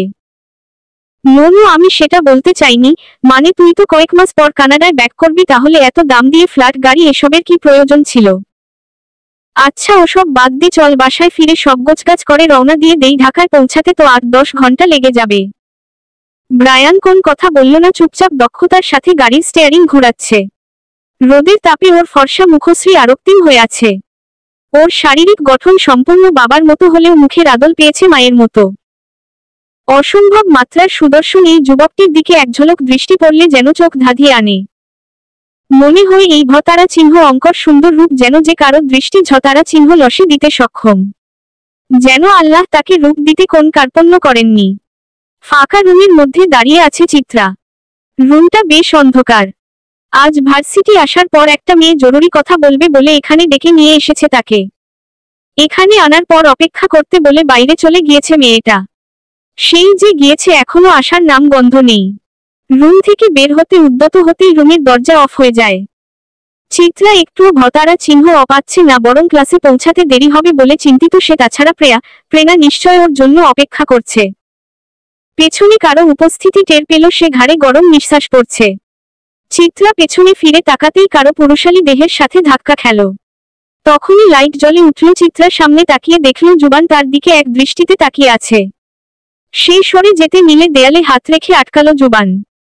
চিত্রা নিজেকে যথাসম্ভব শান্ত রাখার চেষ্টা করছে। জুবানকে কিছু বলতে নিলে জুবান বলে উঠল, ভতারা চিহ্ন অপাচ্ছ। ঝাঝালো গোলগাল মিষ্টি। চিত্রা দৃঢ় গলায় বলল, না, তোমার কাছ থেকে এই উত্তরটাই আশা করেছিলাম। যে মেয়ে ভার্সিটিতে আসার পর থেকে সিনিয়রদের গায়ে হাত তুলছে সে মেয়ের জন্য ভতারা চিহ্ন একটা হাস্যকর বস্তু। সরে দাঁড়ান জুবান, ছলনা করে এখানে ডেকেছেন কেন? আপনাকে তো বলেছিলাম আমার কাছ থেকে দূরে থাকতে। তাহলে বারবার কেন এমন করছেন? সব সময় এত দূর দূর করো কেন বলো তো? নাকি আমার প্রেমে পড়ে যাবে বলে ভয় পাও? জুবান ঠাট্টা করে হাসল। চিত্রা তীক্ষ্ণ দৃষ্টিতে তাকালো জুবানের দিকে। ফিসফিস করে বলল, আপনাকে দূরে থাকতে বলি কারণ আমি খাতারা চিহ্ন রাপ লোকদের অপছন্দ করি। ঘৃ তারা চিহ্ন না করি, তাদের খাতারা চিহ্ন রাপ লোকদের দেখলেই আমার হাত নিষ্পিস করে। ইচ্ছে করে খু তারা চিহ্ন ন করে ফেলি। জুবান আহত চোখে তাকালো। আমাকে তোমার খাতারা চিহ্ন রাপ লোক মনে হয় মিষ্টি। ঘৃ তারা চিহ্ন না করো আমায়। কি মিষ্টি মিষ্টি করছেন তখন থেকে? আমাকে এইসব উদ্ভট নামে ডাকা বন্ধ করুন। হুট করেই জুবান রেগে গেল। দেয়ালে একটা ঘুতারা চিহ্ন সে মেরে বলল, আমার বন্ধুদের গায়ে হাত তুলেছ, তার সাতারা চিহ্নস্তি পাওয়ার জন্য প্রস্তুত হও। আজ এই মুহূর্ত থেকে তোমার সাতারা চিহ্নস্তি স্টার্ট। সিরিয়াসলি জুবান, কোন দেশের রাজা আপনি যে আপনার হুকুম মানতে হবে? আমি আপনার সাতারা চিহ্নস্তি মানতে বাধ্য নই। জুবান তার বিখ্যাত গাজা তারা চিহ্ন লানো হাসিটা হাসল। রাগে চিত্রার মুখ লাল হয়ে গেছে। সে জুবানকে ধাক্কা দিয়ে দূরে সরাতে চেষ্টা করল, তবে জুবান নিজের জায়গা থেকে এক চুলো নড়ল না। চিত্রার নরম হাতের ধাক্কা জুবানের কাছে আরামদায়ক মেসাজের মতো লাগলো। জুবান দেয়াল থেকে হাত সরিয়ে চিত্রাকে মুক্ত করল। অন্যদিকে তাকিয়ে ঠোঁট চেপে হাসল সে। চিত্রা ছাড়া পেয়ে এক ছুট লাগালো, তবে বেশি দূর যেতে পারল না। আবারও জুবানের বাহু বন্ধনে আবদ্ধ হলো সে। জুবান চিত্রার মাথার পাশ দিয়ে দেয়ালে হাত রেখে ঘোর লাগা দৃষ্টিতে তাকিয়ে রয়েছে তার মিষ্টির মতো নরম তুলতুলে গালের দিকে। চিত্রা নিজেকে শান্ত করার চেষ্টা করছে, কেমন হাসফাস লাগছে তার। দেখুন, দেখাও, আমি তো দেখার জন্যই দাঁড়িয়ে আছি। জুবানের ঠোঁটের কোণে শয়তানি হাসি লেপ্টে আছে। চিত্রা এই অসুতারা চিহ্ন ভোলোকটার দিকে দাঁত কটমট করে তাকালো। এভাবে তাকিও না গোলগাল মিষ্টি। হার ট্যায়া তারা চিহ্ন টাক হয়ে যাবে। এভাবে তাকালে দেখবে একদিন তোমার হাতেই আমার মতারা চিহ্ন রণ হবে। চিত্রা জুবানের গায়ে চাপড় মারল। চিবিয়ে চিবিয়ে বলল, একদম ন্যাকামো করবেন না, আর আমাকে অন্যদের মতো ফুটবল ভাববেন না জুবান। আমি আত্মরক্ষা করতে জানি। আপনি আমার সাথে উল্টা পাল্টা কিছু করার চেষ্টা করলে আপনার হাত পা ভেতারা চিহ্ন অঙ্গে গলায় ঝুলিয়ে দেব বলে দিলাম। জানো তো মিষ্টি, মিষ্টি কিন্তু আমার অনেক পছন্দের। মিষ্টির এত কাছে থেকেও তার স্বাদ নেব না, তা কি করে হয় বলো? ফালতু কথা বন্ধ করুন জুবান, আমার সময়ের অনেক মূল্য। আপনার সময়ের মতো অত সস্তা সময় আমার নেই। তোমার সময়ের অনেক মূল্য আর আমার সময় সস্তা সময়। এটা ঠিক নয় মিষ্টি। তোমাকে যদিও আমি মিষ্টি বলি, কিন্তু তোমার মুখ থেকে আজ পর্যন্ত একটাও মিষ্টি কথা শুনলাম না। জুবান টুপ করে চিত্রার মিষ্টির মতো গোল গালটায় চুমু খেল। পকেটে হাত গুজে কিছুটা দূরে দাঁড়িয়ে ঠোঁট চেপে হাসতে লাগলো। চিত্রার চেহারার দিকে তাকিয়ে আর হাসিটা চেপে রাখতে পারল না সে। মেয়েটার চেহারা এখন দেখার মতো হয়েছে। ও হয়তো ভাবতেও পারেনি যে জুবান এমন কিছু করবে। চিত্রার চুপসে যাওয়া চেহারার দিকে তাকিয়ে থু হা করে হেসে উঠল জুবান। হাসতে হাসতেই বলল, ওফ মিষ্টি, তুমি ভতারা চিহ্ন অও পাও। আমার তো বিশ্বাস হচ্ছে না। ইস, তুমি কি জানো, রাগলে তোমাকে পুরাই ঝাঝালো গোলগাল মিষ্টির মতো লাগে, কিন্তু ভতারা চিহ্ন অপেলে তোমাকে আরো বেশি আকর্ষণীয় লাগে, ঠিক যেন কালো জাম। টুপ করে খেয়ে ফেলতে ইচ্ছে করে। চিত্রার থিতিয়ে যাওয়ার রাগটা আবার ধক করে জোতারা চিহ্ন লে উঠল। জুবানের সামনে গিয়ে দাঁড়ালো সে, এক হাতে জুবানের গলা জড়িয়ে ধরল চিত্রা। আমার মুখ থেকে রসগোল্লার মতো মিষ্টি কথা শোনার খুব শখ আপনার, তাই না জুবান? জুবান বিস্ময় নিয়ে চিত্রার মুখের দিকে তাকিয়ে আছে। রতারা চিহ্ন তজবার মতো লাল টকটকে মুখটায় অদ্ভুত রহস্যময়ী হাসি খেলা করছে তার। চিত্রা হুট করেই নিজের হাঁটু দিয়ে জুবানের দুপায়ের মাঝে তারা চিহ্ন ঘাত করল। জুবান যন্ত তারা চিহ্ন নাই মেঝেতে বসে পড়ল, ফর্সা মুখটা মুহূর্তেই লাল বর্ণ ধারণ করেছে। চিত্রার ঠোঁটের হাসি চওড়া হলো, সে হাঁটু মুড়ে জুবানের সামনে বসল। জুবানের কানের কাছে ফিসফিস করে বলল, এত মিষ্টি মিষ্টি করেন কালো জামও খেলেন, এবার বলুন ঝাঝালো মিষ্টির ঝাঁঝোটা ঠিক ছিল তো জুবান? এটা তো শুধু ডেমো ছিল, আমার পেছনে লাগার সাতারা চিহ্ন স্ত্রী আরো ভতারা চিহ্ন আবহ হবে। সময় থাকতে নিজেকে সামলে নিন, আপনি আমার থেকে দূরে থাকুন আর আমি আপনার থেকে। বিকালে ভার্সিটি শেষে ক্লান্ত হয়ে বাসায় ফিরে চিত্রা। লিফটের দরজা অফ হওয়ার আগ মুহূর্তে তাড়াহুড়া করে লিফটে প্রবেশ করল চিত্রা। রোদের মধ্যে দৌড়ে আসায় হাঁফাচ্ছে সে, কপালে বিন্দু বিন্দু ঘাম। চেহারা রতারা চিহ্ন তজবার মতো লাল মেয়েটাকে দেখে স্মিত হাসল ইভান। হাতের ঠান্ডা মিনারেল ওয়াটারের বোতলটা এগিয়ে দিল চিত্রার দিকে। পানিটা নাও রতারা চিহ্ন তজবা। চিত্রা মুখ তুলে তাকালো, দেখে সোজা হয়ে দাঁড়ালো ইভান। পানির বোতলটা নিয়ে ঢকঢক করে পুরোটা পানি খেয়ে ফেলল চিত্রা। বোতলটা এগিয়ে দিয়ে ধন্যবাদ জানালো সে। ইভান খালি বোতলটার দিকে হতভম্ব হয়ে করে তাকিয়ে রইল। ঠান্ডা পানিতে গলা ভেজানোর জন্য মাত্রই বোতলটা কিনেছিল সে, বোতল থেকে এক ঢোক পানিও পান করেনি সে। মেয়েটার কি একটুও কমন সেন্স নেই? সব পানি খাওয়া লাগে। শরীর এখন ভালো আছে রতারা চিহ্ন তজবা। ব্যস্ততার কারণে আর খোঁজ নেওয়া হয়নি। চিত্রার সবচেয়ে অপছন্দের ফুলটি রতারা চিহ্ন তজবা, আর তাকে কেউ এই নামটিতে ডাকছে, এটা ভালো লাগলো না তার। চিত্রা একটা জিনিস বুঝল না, তার এত সুন্দর একটা নাম থাকতে মানুষ কেন তাকে এমন অদ্ভুত নামে ডাকবে। রতারা চিহ্ন তজবা, মিষ্টি, এগুলো কেমন ধরনের নাম? মিষ্টি মনে পড়তেই জুবানের চেহারাটা ভেসে উঠল চোখের সামনে। আবারও মেজাজ গরম হয়ে গেল চিত্রার। নিজেকে শান্ত করার বৃথা চেষ্টা করে বলল, আলহামদুলিল্লাহ ভালো। শুনুন, আমার নাম রতারা চিহ্ন তজবা নয়, আমার সুন্দর একটা নাম রয়েছে।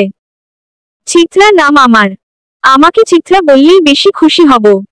ইভান কিছুক্ষণ চুপ থেকে বলল, আপনার চেহারা সবসময় রতারা চিহ্ন তজবার মতো লাল হয়ে থাকে। চিত্রার চেয়ে রতারা চিহ্ন তজবা ফুল বেশি মানানসই আপনার সাথে। চিত্রা 5 তলায় এসে লিফট থেকে নেমে যায়। কলিং বেল বাজানোর সাথে সাথেই দরজা খুলে যায়। তিয়াসের মলিন মুখের দিকে তাকিয়ে নীরব দীর্ঘশ্বাস ফেলে ভেতরে আসে সে। ভাইটার দিকে তাকিয়ে মলিন হাসে সে। তাকেও প্রচন্ড ভালোবাসে ছোট ভাইটা। ছোট থেকেই চিত্রার প্রতি আলাদা টান তিয়াসের। তিয়াসের মাথায় হাত বুলিয়ে ফ্রেশ হয়ে খাবার টেবিলে এসে বসে চিত্রা আর তিয়াস। দুজনে একসাথে খাবার শেষ করলো। খাবার শেষে মনোযোগ দিয়ে তিয়াসের দিকে তাকালো। ইদানিং ছেলেটার সাথে কথা বলারও সময় পায় না। সকালে ঘুম থেকে উঠে তাড়াহুড়ো করে বাসার সব কাজ করে ভার্সিটি যায়, সেখান থেকে কোচিং করে, 2টো টিউশন করিয়ে বাসায় ফিরে প্রচুর ক্লান্ত হয়ে যায়।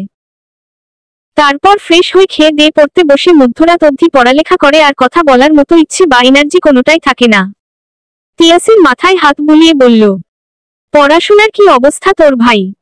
ভালো আপু, গতকাল রেজাল্ট দিয়েছে, ফার্স্ট হয়েছি। তোমাকে বলতে চেয়েছিলাম কিন্তু তুমি বিজি ছিলে। তিয়াস, তোকে কতবার বলেছি, আমি কাজে যতই বিজি থাকি না কেন তোর জন্য আমি সব সময় ফ্রি।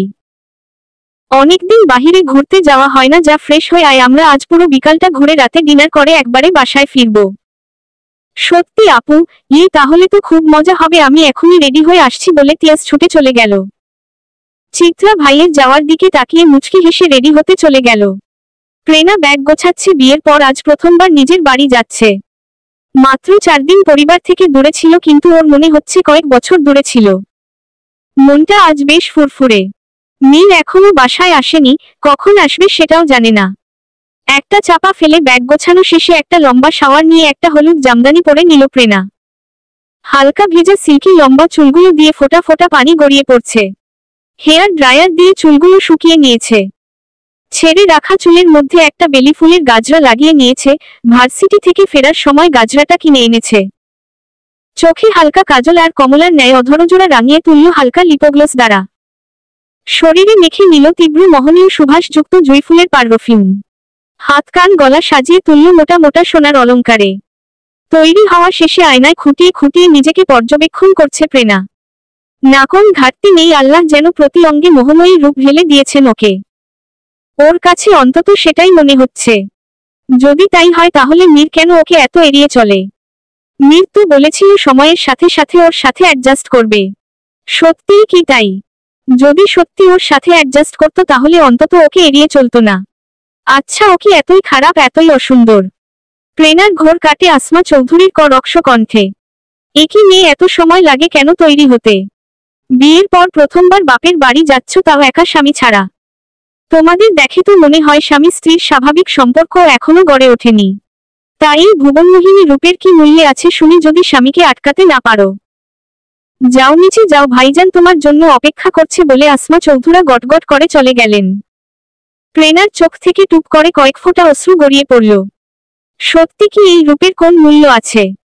ও চাইলেও মীরকে ছাড়তে পারবে না। মীর না হয় ওকে ভালোবাসে না, ও তো মীরকে ভালোবেসে ফেলেছে। কি করে এই পাতারা চিহ্ন শান লোকটাকে মন দেওয়ার মতো এত বড় ভুল সে করল? চাপা শ্বাস ফেলে হাতের ব্যাগপত্র নিয়ে নিচে নেমে এলো প্রেরণা। এসো মা, আমার সাথে এসো বলে প্রেরণাকে সাথে নিয়ে গাড়িতে উঠলেন আজিজ চৌধুরী। ড্রাইভারকে গাড়ি স্টার্ট দিতে বলে তিনি প্রেরণার সাথে কথা বলায় মনোযোগী হলেন। দেখো মা, বাবা হিসাবে তোমাকে একটা কথা বলি। আজমিরের সাথে তোমার যাওয়ার কথা ছিল। বাবা হিসাবে ছেলেকে মানাতে আমি ব্যর্থ, কিন্তু তোমার সম্মান যেন নতারা চিহ্নষ্ট না হয় আমি যথাসাধ্য চেষ্টা করব। মীরের পরিবর্তে আমি তোমার সাথে যাওয়ার কারণে হয়তো অনেক কথা উঠতে পারে, কিন্তু তুমি চিন্তা করো না, আমি সব সামলে নিব। মীর যেমন আমার ছেলে, তুমিও তেমন আমার মেয়ে। শুধু এটুকু বলবো, পারলে আমাকে ক্ষমা করে দিও। আমি জানি মীর তোমায় এখনো মেনে নেয়নি। মীরের সাথে তোমার বিয়েটা না হলে হয়তো তোমার জীবনটা আরো সুন্দর হতো। আমি তোমার জীবনটা নতারা চিহ্নষ্ট করে দিয়েছি। এভাবে কেন বলছেন বাবা? আমাদের বিয়েটা তো স্বাভাবিক পরিস্থিতিতে হয়নি, সেজন্য হয়তো একটু সময় লাগছে। মীর আমার সাথে কখনো রুডলি বিহেভ করেনি, আমার সাথে মানিয়ে নেওয়ার চেষ্টা করেছে। আপনি দেখবেন সময়ের সাথে সাথে একদিন সব ঠিক হয়ে যাবে। বাঁচালে মা, দোয়া করি অনেক সুখী হও।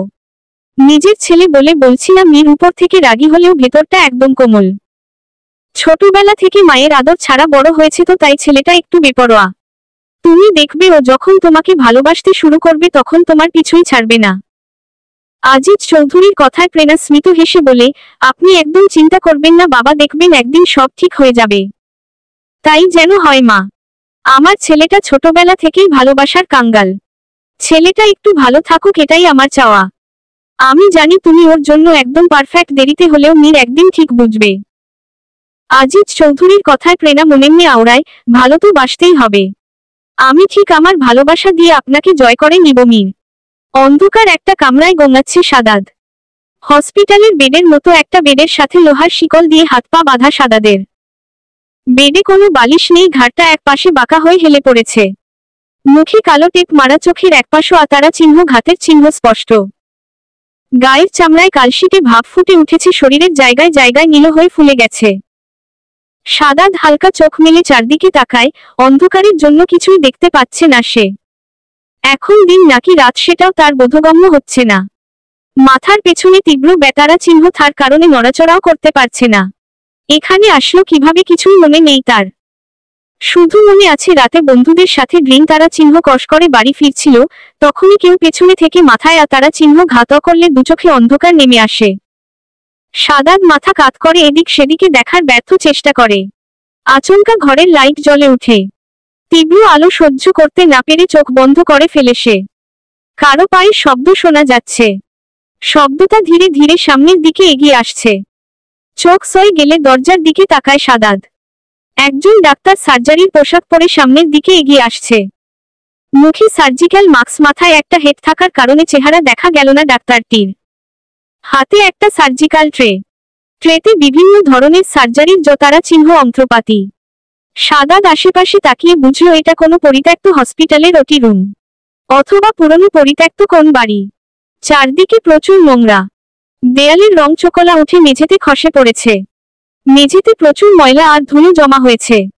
মেঝের ফাটল দিয়ে গাছের শিকড় বেরিয়েছে। কিছু কিছু নতুন গাছ ফাটল থেকে উকি দিচ্ছে।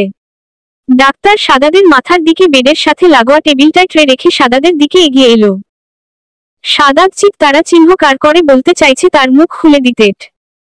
ডাক্তার যেন তার কথা বুঝতে পারে একটানে মুখ থেকে কষ্টেপ খুলে ফেলে। সাদাদের মুখের টেপ খুলে দিলে প্রাণ ভরে নিঃশ্বাস নিল সে।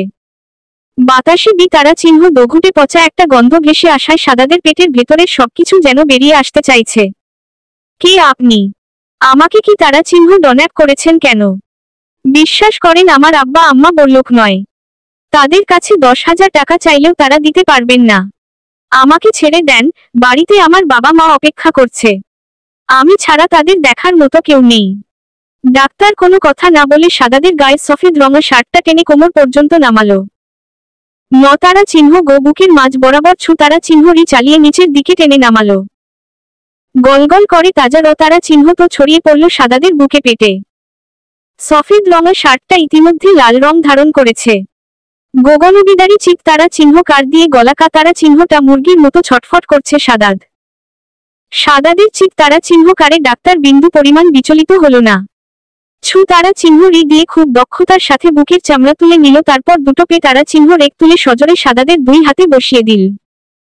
যন্ত্র তারা চিহ্ন নাই সাদাদ ছেড়ে দেওয়ার জন্য কাকুতি মিনতি করতে লাগলো। আফসোস এত কাকুতি মিনতি কিছুই ডাক্তারের কান অব্দি পৌঁছালো না। সে নিবিঘ্নে তার কাজ চালিয়ে যেতে লাগলো। সাদাদের গগন কাঁপানো প্রতিটি চিক তারা চিহ্ন কারে যেন পই তারা চিহ্ন সাচিক আনন্দ পাচ্ছে ডাক্তারটি। এতপর ডাক্তারটি সাদাদের প্যান্টের চেনটা একটানে খুলে ফেলল। ট্রে থেকে আরেকটা ধারালো সার্জিক্যাল তারা চিহ্নটা হাতে নিল। সাদাদের তারা চিহ্ন অন্ত্রনায় কাতর মুখটার দিকে তাকিয়ে পয়সা তারা চিহ্ন চিক হাসল। তারপর চোখ বন্ধ করে একটানে ওর তারা চিহ্ন পোনা তারা চিহ্ন অঙ্গকে তারা চিহ্ন টেফেলে। এত তারা চিহ্ন আনক তারা চিহ্ন অন্ত্রনামর তত্তা চার সহ্য করতে না পেরে শেষ চিৎকারে জ্ঞান হারায় সাদাদ। সাদাদের এমন আকাশ কাঁপানো তারা চিহ্ন ওৎকারে কামরার শ্যাওলা পড়া দেওয়ালটাও কেঁপে উঠে। চলবে।